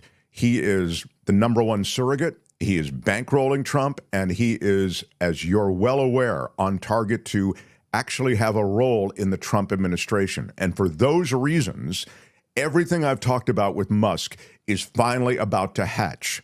And I will talk more about it tomorrow. And it will astound you when you lay it all out, how Musk's conflict of interest will become so manifestly clear. And the other thing is, the thing that I also have said from the beginning, you can't control Musk. You can't. Even those regulatory agencies that have tried are running into some serious headwinds. And imagine when he's actually going to be part of the Trump administration. Luis says, oh yeah, the economy is, quote, terrible. I can't get a ticket to my Dodgers for under 10 times face value. And immigration also out of control. Ohtani and Yamamoto have stolen American jobs. Those are two big hitters for the Dodgers. LOL, go Dodgers. Dodgers on their way to the World Series. Congratulations to our Angelino fans like Luis. Kurt Kapadia. How about a super sticker for a couple of bucks? Hey, Wow. Kurt Kumar Kapadia, what do they call you for short? Kurt, I'm guessing? Kumar? Catman? Cappy? No? Anything? Big shout out. No. All right. Anyway, thank you for your Mackay. We hadn't seen Mackay in a while. Yeah. How is Mackay? Super sticker for 20. Big shout out. That's how Mackay is. Love it. Thank you, Mackay. Really cool. I'm very in love with my guest who's coming up. My other half, who is, we went to the Joni Mitchell concert last night. We did. Yeah. The Hollywood Bowl. It was amazing. Pretty great. There's just it was incredible. Did you talk about this already? No, I haven't mentioned it at all. That's why I'm mentioning it now. She's kind of a 60s folk singer, right? Wow. Like anti-war, See, that's it. hippy-dippy really- kind of it's stuff just- going on You there. Just don't get it, do you? You don't. No, but this is the thing, you know. Like I think, isn't it nice that the demographic for Joni Mitchell is beyond just the boomers? You know what I mean? It's like also included younger people because she's such a transcendent figure. But then I run into somebody like Kim who just doesn't go. Now she's kind of Kim, how are you? She's sort of, what did she do? I mean, she was like with the Carpenters. She sang with them back then. I didn't say that. I said she's like an anti-war. I think of her like singing anti-Vietnam songs, right? Yeah. Well, by the way, to be fair to you, she does come out of that era. Yeah. And it is true that she was a touchstone for a lot of that generation that was coming up, late 60s, early 70s. So that was the Vietnam generation.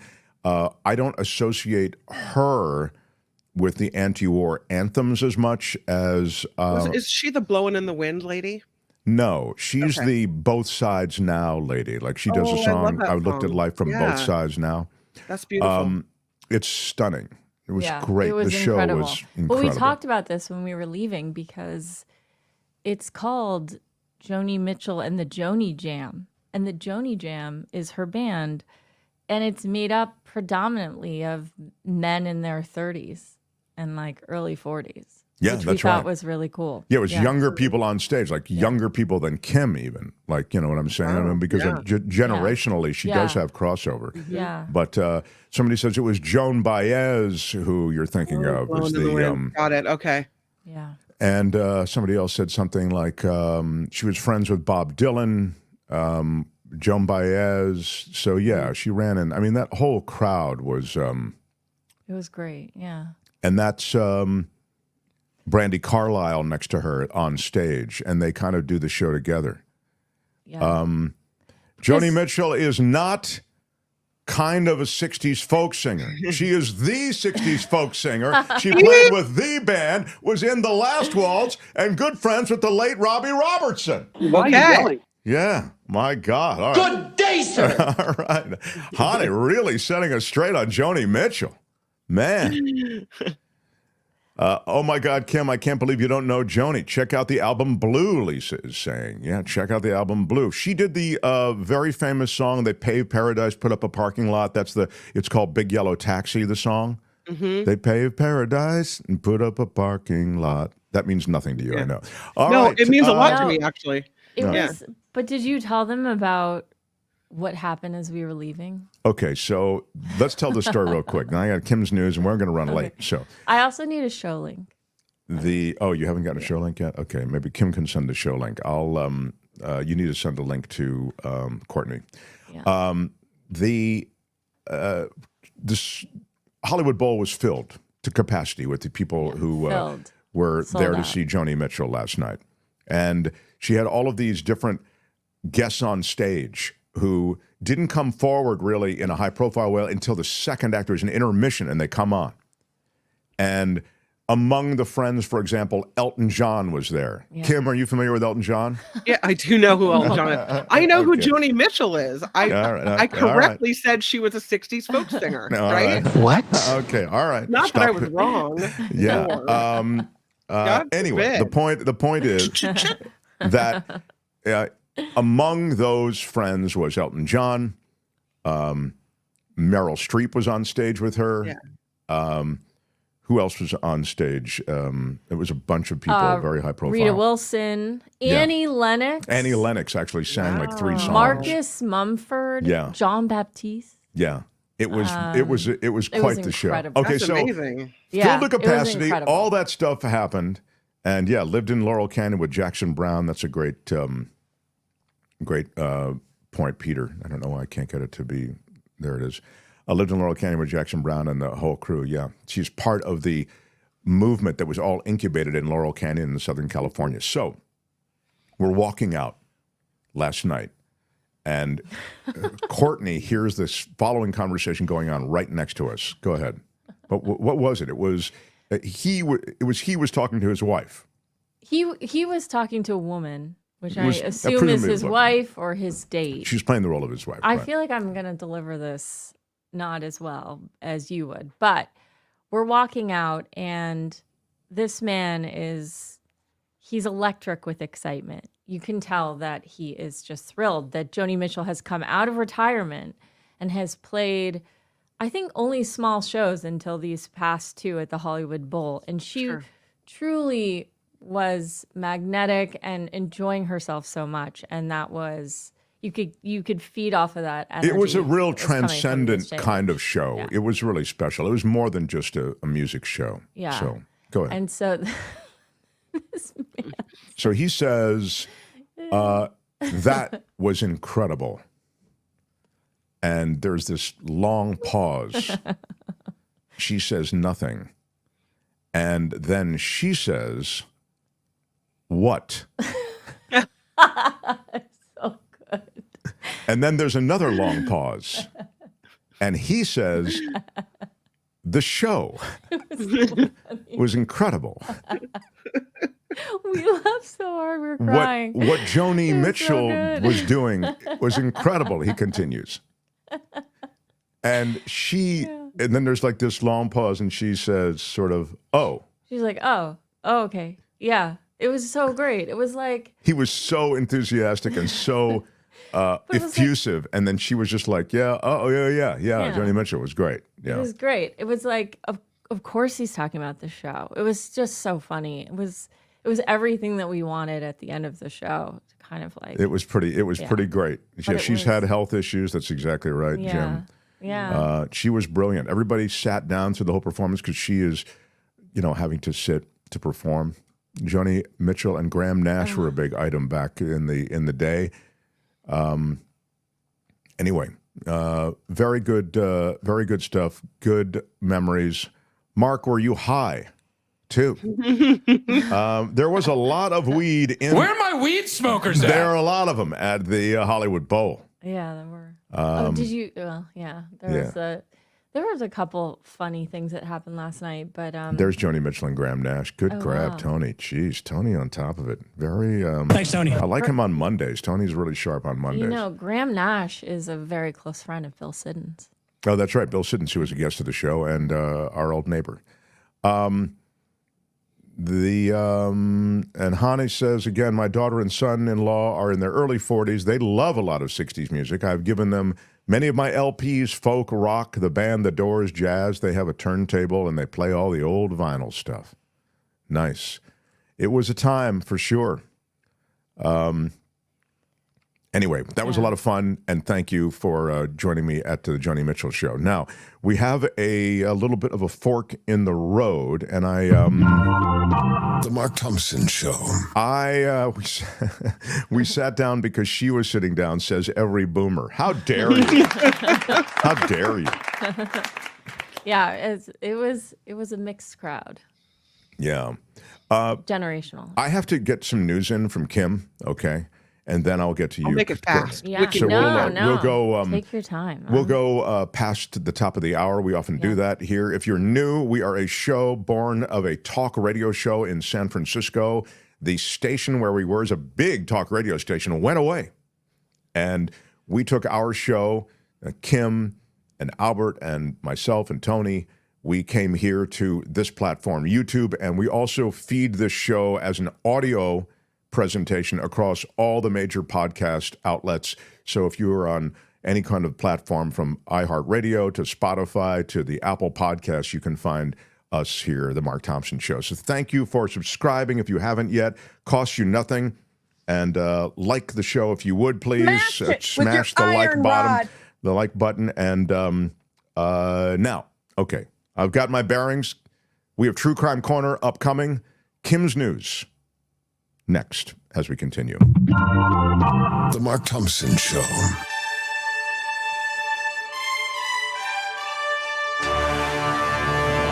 On the Mark Thompson Show, I'm Kim McAllister, and this report is sponsored by you. Mark already talked about Coachella Valley Coffee today, so I'll say this show is crowdfunded. Both presidential candidates are campaigning in key battleground states in the 2 final weeks before Election Day. Here's how it shakes out today. Former President Trump visited North Carolina today to tour hurricane damage in Asheville and later will hold a rally in Greensville. Meanwhile, Vice President Kamala Harris is making a series of stops. She'll be in Wisconsin, Michigan, Pennsylvania with former Congresswoman Liz Cheney. Members of the Central Park Five are suing former President Trump today over defamatory remarks that he allegedly made about their 1989 cases. The 5 men say Trump spoke with reckless disregard and did it on purpose. During the debate with Vice President Harris, Trump said the teens had pleaded guilty to the assault before changing their plea to not guilty. He said they ultimately killed a person. Indeed, that's not the case. Defamatory. Yeah, and I'd suggest it's purposeful disregard, and I will ask David Katz about it when he comes in on Thursday, just the legal part of this, but it's wildly defamatory, and I think being aware of the facts and still lying about them may take it to another level legally. I want to ask David about that on Thursday. SpaceX CEO Elon Musk offering $1 million a day giveaway to random voters who sign a petition supporting the U.S. Constitution. And this is illegal also. So go ahead. Just a checkbox of illegality. It's a festival of illegality from the Elon Musk. Announcing the giveaway during a rally in support of Trump in Pennsylvania over the weekend. Democratic Pennsylvania Governor Josh Shapiro called the plan deeply concerning and suggested it's something law enforcement may want to look into. Also, Minnesota Governor Tim Walz told the ladies of The View, "I think this is what you do when you have no plan for the public," he said, "when you have no economic plan that's going to benefit the middle class, when you have no plan to protect reproductive rights, when you have no plan to address the climate change and produce American energy, you go to these type of tactics." Wow, that's a good little run he did on The View. The audience can't hear you because your mics are cut. Oh, okay. Well, hopefully his mic wasn't cut. Speaking of Mr. Musk on the campaign trail to support the president, Musk is telling his followers to watch for his newest revelation tomorrow. In the post he made on X, Musk says, "Tomorrow, I will tell the story of how SpaceX was forced by the government to kidnap SEALs and put earphones on them and play sonic boom sounds to see if they seemed upset." The post was made after a Twitter user shared a clip of Musk telling a crowd at a Pennsylvania rally on Saturday that the government made SpaceX test the chances of a Starship hitting a whale or a shark. So, well, there are legitimate regulatory elements associated with the government and with the launches of SpaceX. I'll give you one of them. He's deliberately making it sound cartoonish and stupid, but there is a polluting element to all of these launches, and they release these pollutants, these toxins, into what are sensitive habitats there close to Florida, where the launches are going from. And the EPA requires that Elon Musk and SpaceX people handle these issues associated with the toxification of that environment. he's saying, screw that. That's slowing down my schedule of launches. I don't want to have to be burdened with these environmental concerns any longer. And he is getting some movement. This is what I talk about. You can't control him. He's basically saying to the government, if you want your rockets launched on time, then get these regulatory agencies off of my ass. And that is something that is happening now. And there are moves to move back a lot of these regulations that regard toxins and the environment. It's a real environmental hazard, as you might imagine. So if you're not going to have any regard for animals, wildlife, waterways, soil, just because you want to launch this SpaceX, you're going to end up with some serious environmental issues on down the way. So that's what's happening with Elon Musk now. He can make it sound like it's all so stupid. They want me to put headphones on seals.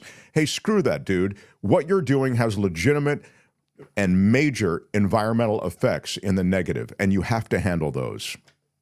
Defense Secretary Lloyd Austin is unveiling a new $400 million weapons package for Ukraine.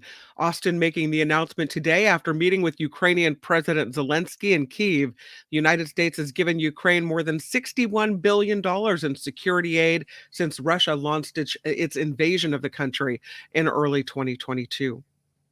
A number of states, including Georgia, North Carolina, and Louisiana, are setting new early voting records. Voters in more states can cast their ballots early for the November election starting today. They include Texas, Florida, Arkansas, South Carolina, and Connecticut. So all those folks are going out there and casting their ballots early.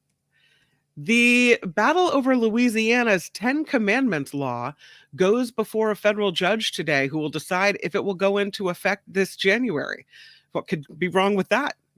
Another checkbox in the illegalities festival. Republican state lawmakers want the Bible verse posted in every public school classroom. Opponents sued, saying that's a violation of the separation between church and state, and off it goes to court. A judge is ordering the Veterans Administration to build housing in the parking lot of UCLA's Jockey Robinson Stadium. The 32 units has to be built on land leased to UCLA by the VA. The judge nullifying the lease, ordering the baseball field parking lot to be used for modular homes to house veterans temporarily. Thousands of mental health workers in California are going on strike today. Psychologists, social workers, therapists, and other professionals at Kaiser walking off the job in Los Angeles and San Diego. The union is negotiating workload, pay raises, and the return of pensions. Another strike in Southern California. Workers at 7 CVS pharmacies are picketing for better pay and health care. Bird flu is spreading among California farm workers. The Department of Public Health confirming 13 people have now been treated for symptoms, all from the Central Valley. They'd had direct contact with infected dairy cattle, and they did not pass it to each other. California is the nation's leading producer of milk, but doesn't allow any from sick cows to get into the supply. But experts still say avoid raw milk. Pasteurized dairy products are safe. But we are number one in milk production. So they do this to me all the time. I don't know what the hell they do it for. This is Casey Kasem in Hollywood. We're the number one producer of dairy in California, but apparently now that's where the bird flu is coming from. So we're number one in bird flu. This is Casey Kasem in Hollywood. Yeah, still in number one position, California. San Francisco Unified School District getting a new superintendent. Dr. Maria Sue expected to officially be appointed at the Board of Education meeting tomorrow. She's part of the mayor's school stabilization team and replaces Matt Wayne, who resigned on Friday. The district is now reassuring parents and teachers they won't be closing or merging any schools next year, despite a $100 million deficit. And lastly, visitors are checking out the most expensive park ever in San Francisco. That's saying something. Dozens showed up for Saturday's grand opening. Some even arrived by boat.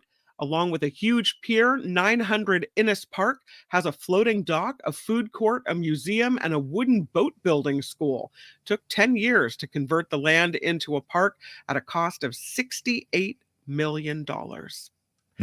This report is sponsored by you. This show is crowdfunded. That's a lot of super stickers, $68 million. That's a lot of super chat. Yeah. Please find us at themarkthompsonshow.com, themarkthompsonshow.com. That's where you'll find the links to the Patreon link and the PayPal link and all the ways that you can help keep this show going, themarkthompsonshow.com. I'm Kim McAllister. This is The Mark Thompson Show. The Mark Thompson Show. This is Mark Thompson. I'm sorry, Dave. I'm afraid I can't do that. Jada had nothing to do with it. Hey, Mark. It's George Santos here. A lot of people are telling me you're a liar. That's pure speculation. I've never seen anything like it. We're in better shape, but I don't think we're in wildly better shape. Oh, my God. I love it when you're angry.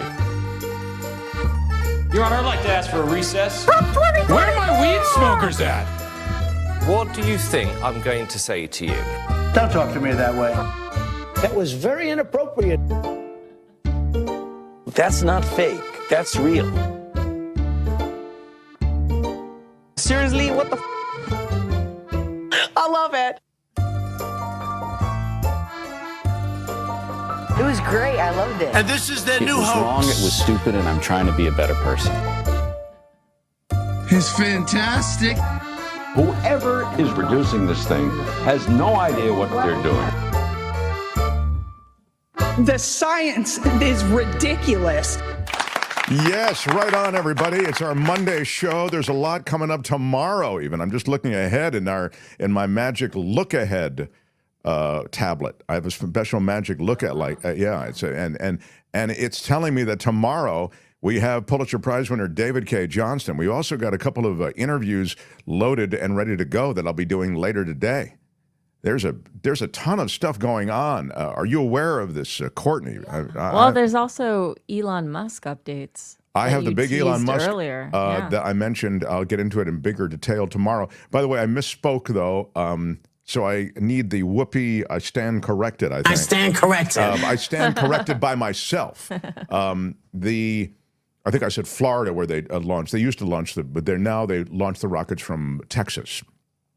The SpaceX rockets. We got off on this Elon Musk thing. It happens to be a little bit of a pet peeve of mine. And I think in the chat came from Mars. Musk didn't say screw that. He said it's ridiculous because they wouldn't even give him the data he needed about the probability that other companies didn't have to do such. Like, in other words, when military naval warfare comes along, they didn't have to do what he's doing now. I would say this to you, Mars.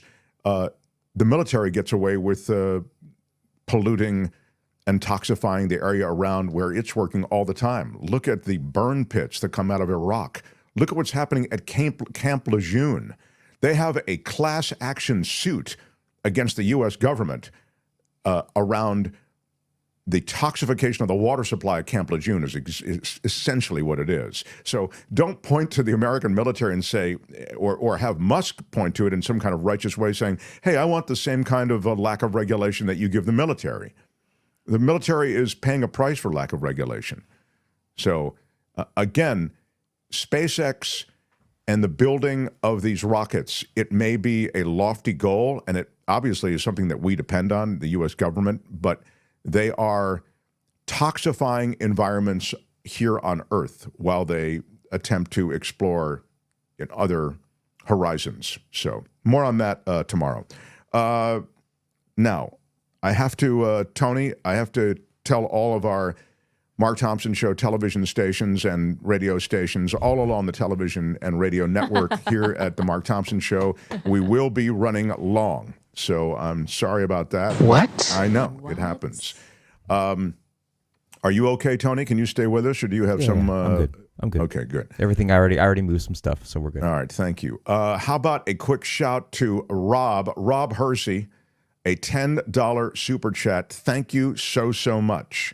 Well, you said it, so I'll say. Thank you so much. Yes, Rob, appreciate that very much. Appreciate the crowdfunding. We are a crowdfunded show. It's basically an NPR PBS model. So if you like the show or you derive any pleasure from it or information from it, please support it. The Dodgers get a $10 super chat from RJ Dunn. Wow. Thank you so much. Thank you so much. Good luck, Dodgers, in the World Series against the Yankees. It's a dream come true for the media. You know, the media wants big markets in the World Series, right? You got New York and L.A. Market 1, Market 2. Market 1, 2. Yeah, it's dreamy.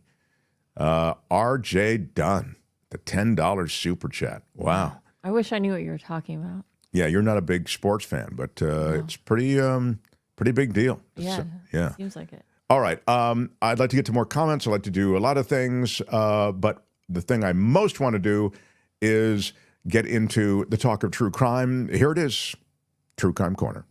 Let's pay a visit to Mark's True Crime Corner. This is not a good neighborhood. I'm scared.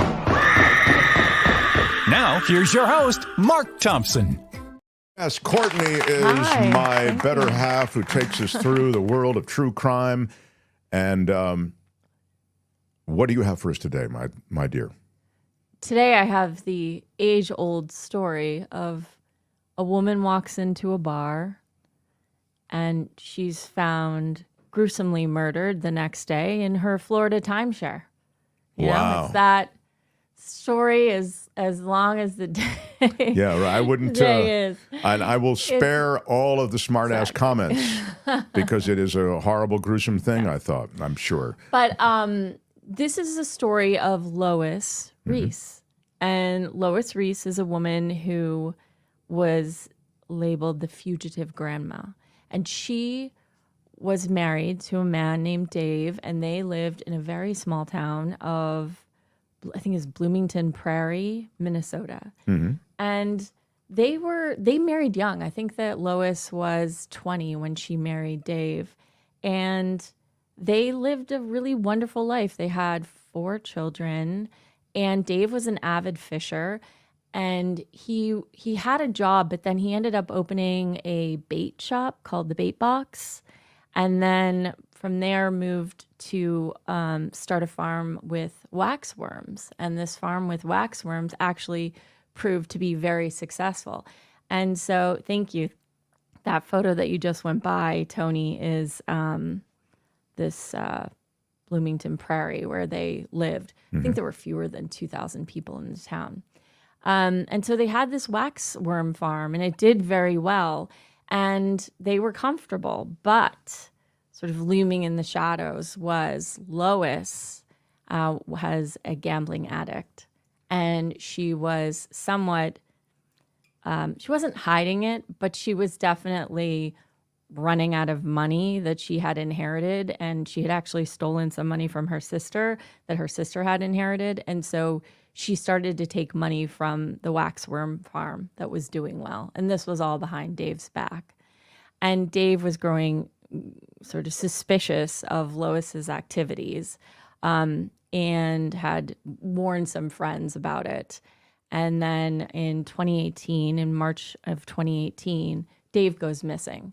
And Lois tells everybody at the waxworm farm, which is on the property of this house. So the property, that house shares the property with the waxworm farm. So anybody who's working at the waxworm farm, and it was a very small, sort of family-like environment there at work, she was telling them that Dave was sick and making up excuses as to why Dave was not showing up to work. Oh, they didn't see him around the farm at all? They didn't see him around the farm. He was supposed to be at fishing contests. He wasn't there. And so everybody's looking for Dave. And that's what they've used those worms for fishing and also for, Yeah, you know what's interesting about the waxworm is the waxworm can actually eat and digest plastic. Wow, I did not know that. Yeah. Now, they're too small to be able to let them loose in some kind of landfill or something else to take care of our we need them, problem. but we could breed them because of the crazy Frankensteinian way in which lab researchers work. They could build like one big waxworm and drop that in some kind of, Dr.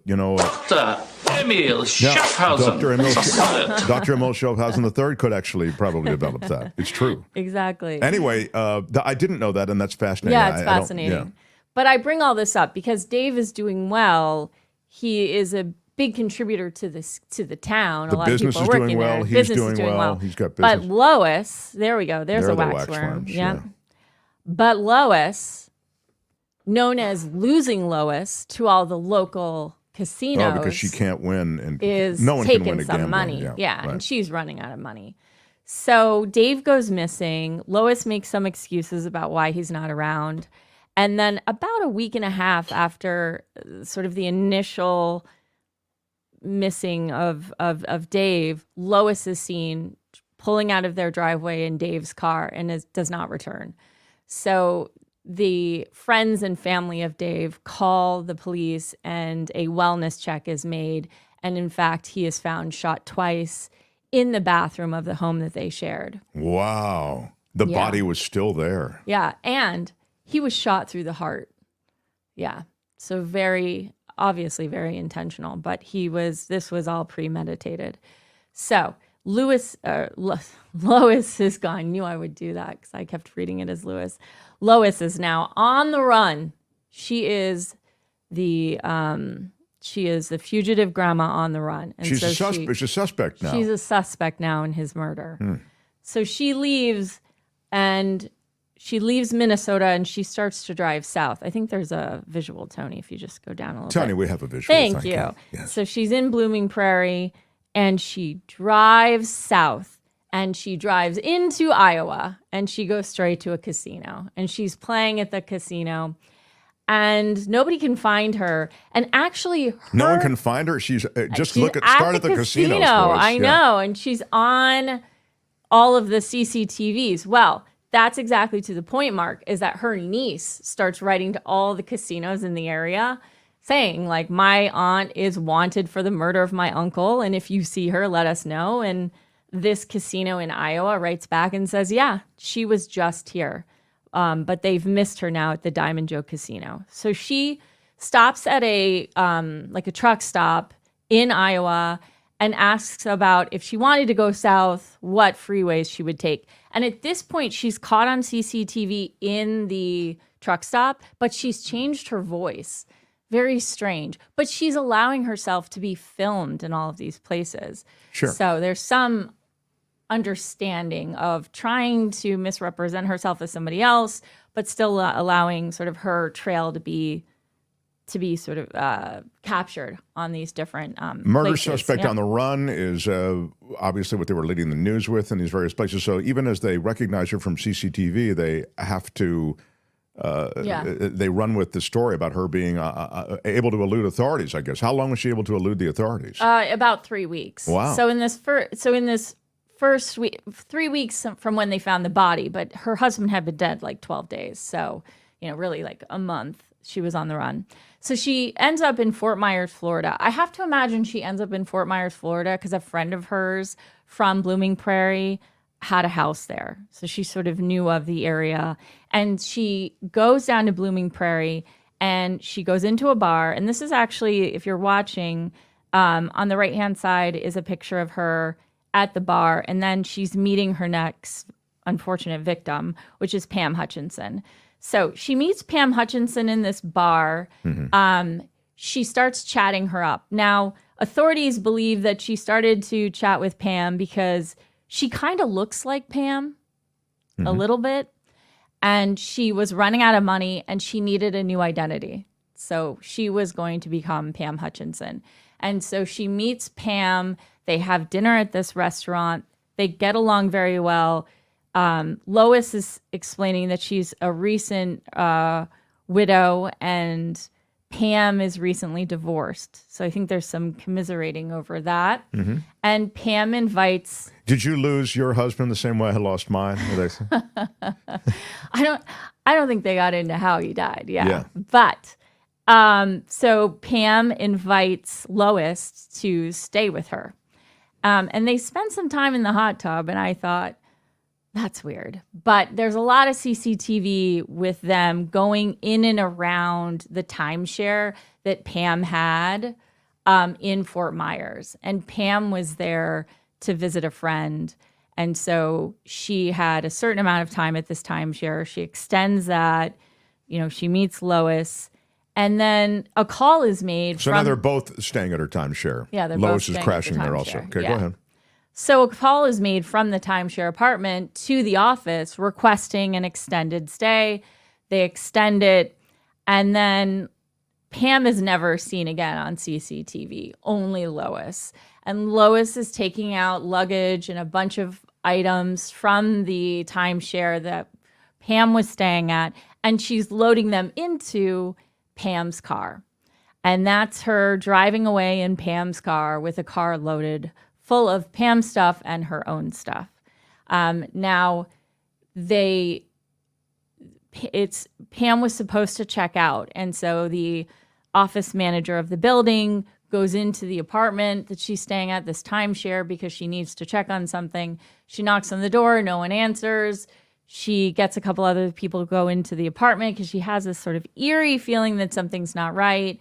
And they found Pam Hutchinson, and she had been shot and killed, also laying in the bathroom.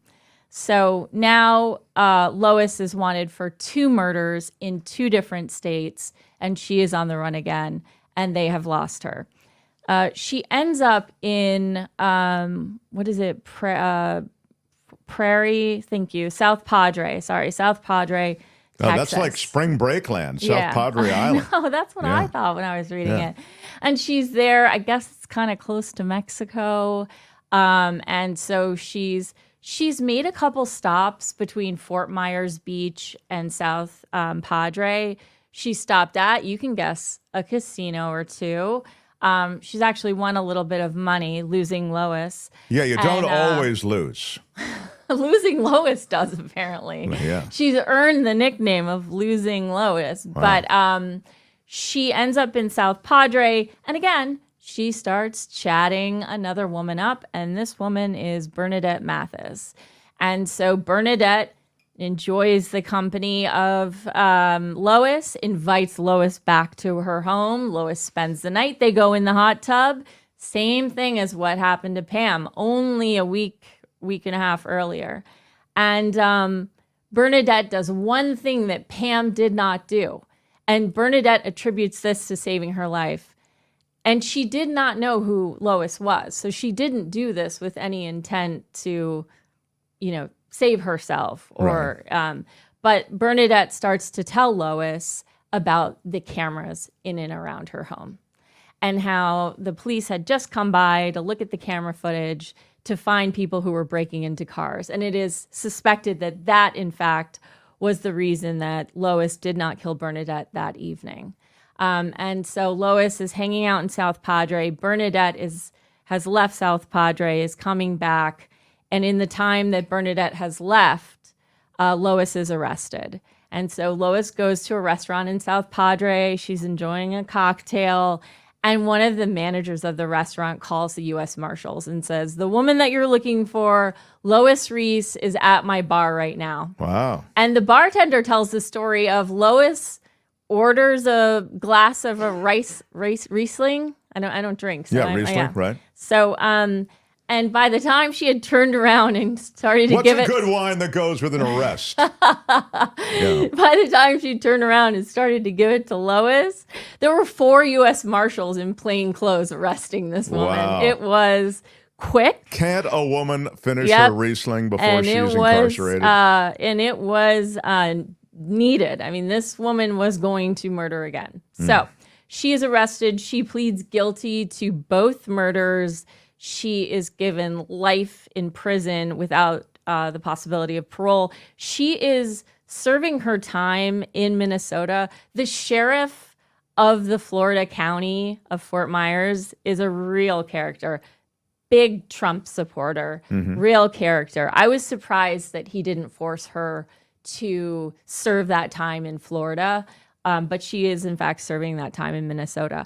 There is a limited run TV series on Max that features this story, and it's heartbreaking to hear the interviews with Lois because she does not have a reason for why she did it. She does not remember. She says she does not remember killing either of them. She talks about and blames her husband for that murder a little bit and her mental illness. Wow. But there is no remorse. And she truly says that she doesn't remember doing any of it. And it's all just senseless and awful. Extraordinary. Yeah. And this is her being interviewed in it. Yep. And this is the HBO special. It came out October 15th, and a lot of people were chatting about this. As I think this was her first interview since everything happened. Now, the murders happened in 2018. She pled guilty in 2020, and she's been serving time since then. Gee, so she's gotten how much? How long will she be? Life. Life, so. Without the possibility of parole. So that's the best way to get, as best you can, some justice. Yeah. Wow. I think that, again, if the sheriff in Florida had his way, I think that he would have sought the death penalty. But neither of these went to trial. She pled guilty to both. That's how they played it down. Yeah. So you don't get the death penalty because Lois destroyed her family and life all for her selfish needs, says Benny Loco. Remind you of anyone? Benny Loco asks. It is true that you lose yourself, don't you, Courtney? In your experience reporting on these people who have committed these heinous acts, in this case, she was in debt, right? And she was in debt, and she thought the only way out was to murder her husband. There's interesting analysis on this case as well, even outside of this sort of limited run TV special or show. First of all, she's a woman, and there are not a lot of serial killers that are women, just in comparison to men. That happens less frequently. She's a little bit older. Mm-hmm. And from what I've heard, this is all just what I heard or read. Well, you're a true crime expert. Go ahead. Yes. That's generous. Gamblers tend to internalize the anger and frustration and anxiety and it comes out and somehow. harm themselves. Yes. So the idea that she was murdering other people is not really what consistent people tend to see. Yeah, with what would have been the motives for these murders. What is the movie that you referred to? I'm sorry. The movie? It's called I'm Not a Monster. Okay. And it's on HBO. It started streaming as of the 15th. Well, well, I kind of know how it ends, but I'm kind of into the journey. So maybe I'll... There's a Dateline episode as well, but it's a fascinating story. And since we are off to Vegas... Mars is saying this. Yeah, watch yourself. Mars says, Mark, when is Courtney getting a production podcast deal? She had plenty of segments here. Thank you. I'd much rather tune into her than those. Call her daddy podcast, for example. Thank you. That's so nice. Well, that is nice, Mars. Yeah. I've been relegated to this 10 minutes every week. Actually, I was thinking of spinning you off completely and getting you off the show completely. So it's a weird sort of thing. That turned quickly. You fit right into everybody else, which is how come I don't get more of whatever. Quickly. Yeah. But I'm so delighted that you would regale us with this story. Yep. And you do, as Mars and others note, bring these things, if I can pardon the expression, to life. In a very special way. So thank you. Oh, well, thank you for having me. And, thank you for doing a story with gambling associated with it, because that is... well, it's interesting. When I heard her nickname was Losing Lois, I thought, that's... Yeah, it sounds adjacent. Familiar. I don't know what alliteration with Mark and maybe... losing there is. Sure. Courtney, thank you. Courtney, everybody. That's True Crime Corner for the day. True Crime Corner, only on the Mark Thompson Show. Yeah, complete with a story about the Joni Mitchell concert, The Mark Thompson Show. Which we told before Kim's news, I think. We are very late, and I thank you, particularly Kim, I think, because I know she has the After Party Live is a show that she does, and I appreciate you, letting me go late. So that we can get everything in. I also wanted to ask you, and I'm just going to ask you now, did you put that document in so I'm able to continue to do the rest of what I have to do today? Absolutely. Yep. Okay. So I just have to find it. It's in there somewhere. You'll find it. It'll be very accessible to you. Thank you very, very much. All right. So that's basically that. Smash the like button on the way out. Smash it with your iron rod. We try to give you everything we promise to give you. And we do that in the only way we know how, which is to run late, which is something that we never could do when we were on commercial radio and commercial media. They wouldn't let us just go on as long as we wanted. Now we can. As Tony says, hey, it's YouTube. Do whatever you want. There are no rules. There are no rules. Thanks, everybody who supported the show today. We've got a lot of good comments, too. I'd love to respond to Delwood and people who kind of given me some static. I'll try to do that tomorrow. We'll make note of those comments so that I can speak to some of what you said. Tomorrow, David K. Johnston. We will talk, of course, about the election. We'll talk about Musk paying for people to register. We'll talk about the legality or illegality associated with that. And, of course, a lot more when it comes to the great David K. Johnston. Kim does the After Party Live over on the After Party Live channel, and we have a lot to do tomorrow, so definitely show up. Be part of it. I'm Shadow Stevens for The Mark Thompson Show. Bye-bye. We're out of time, everybody. Thank you for being here. Out of time. Bye-bye. Appreciate the love, and until next time, bye.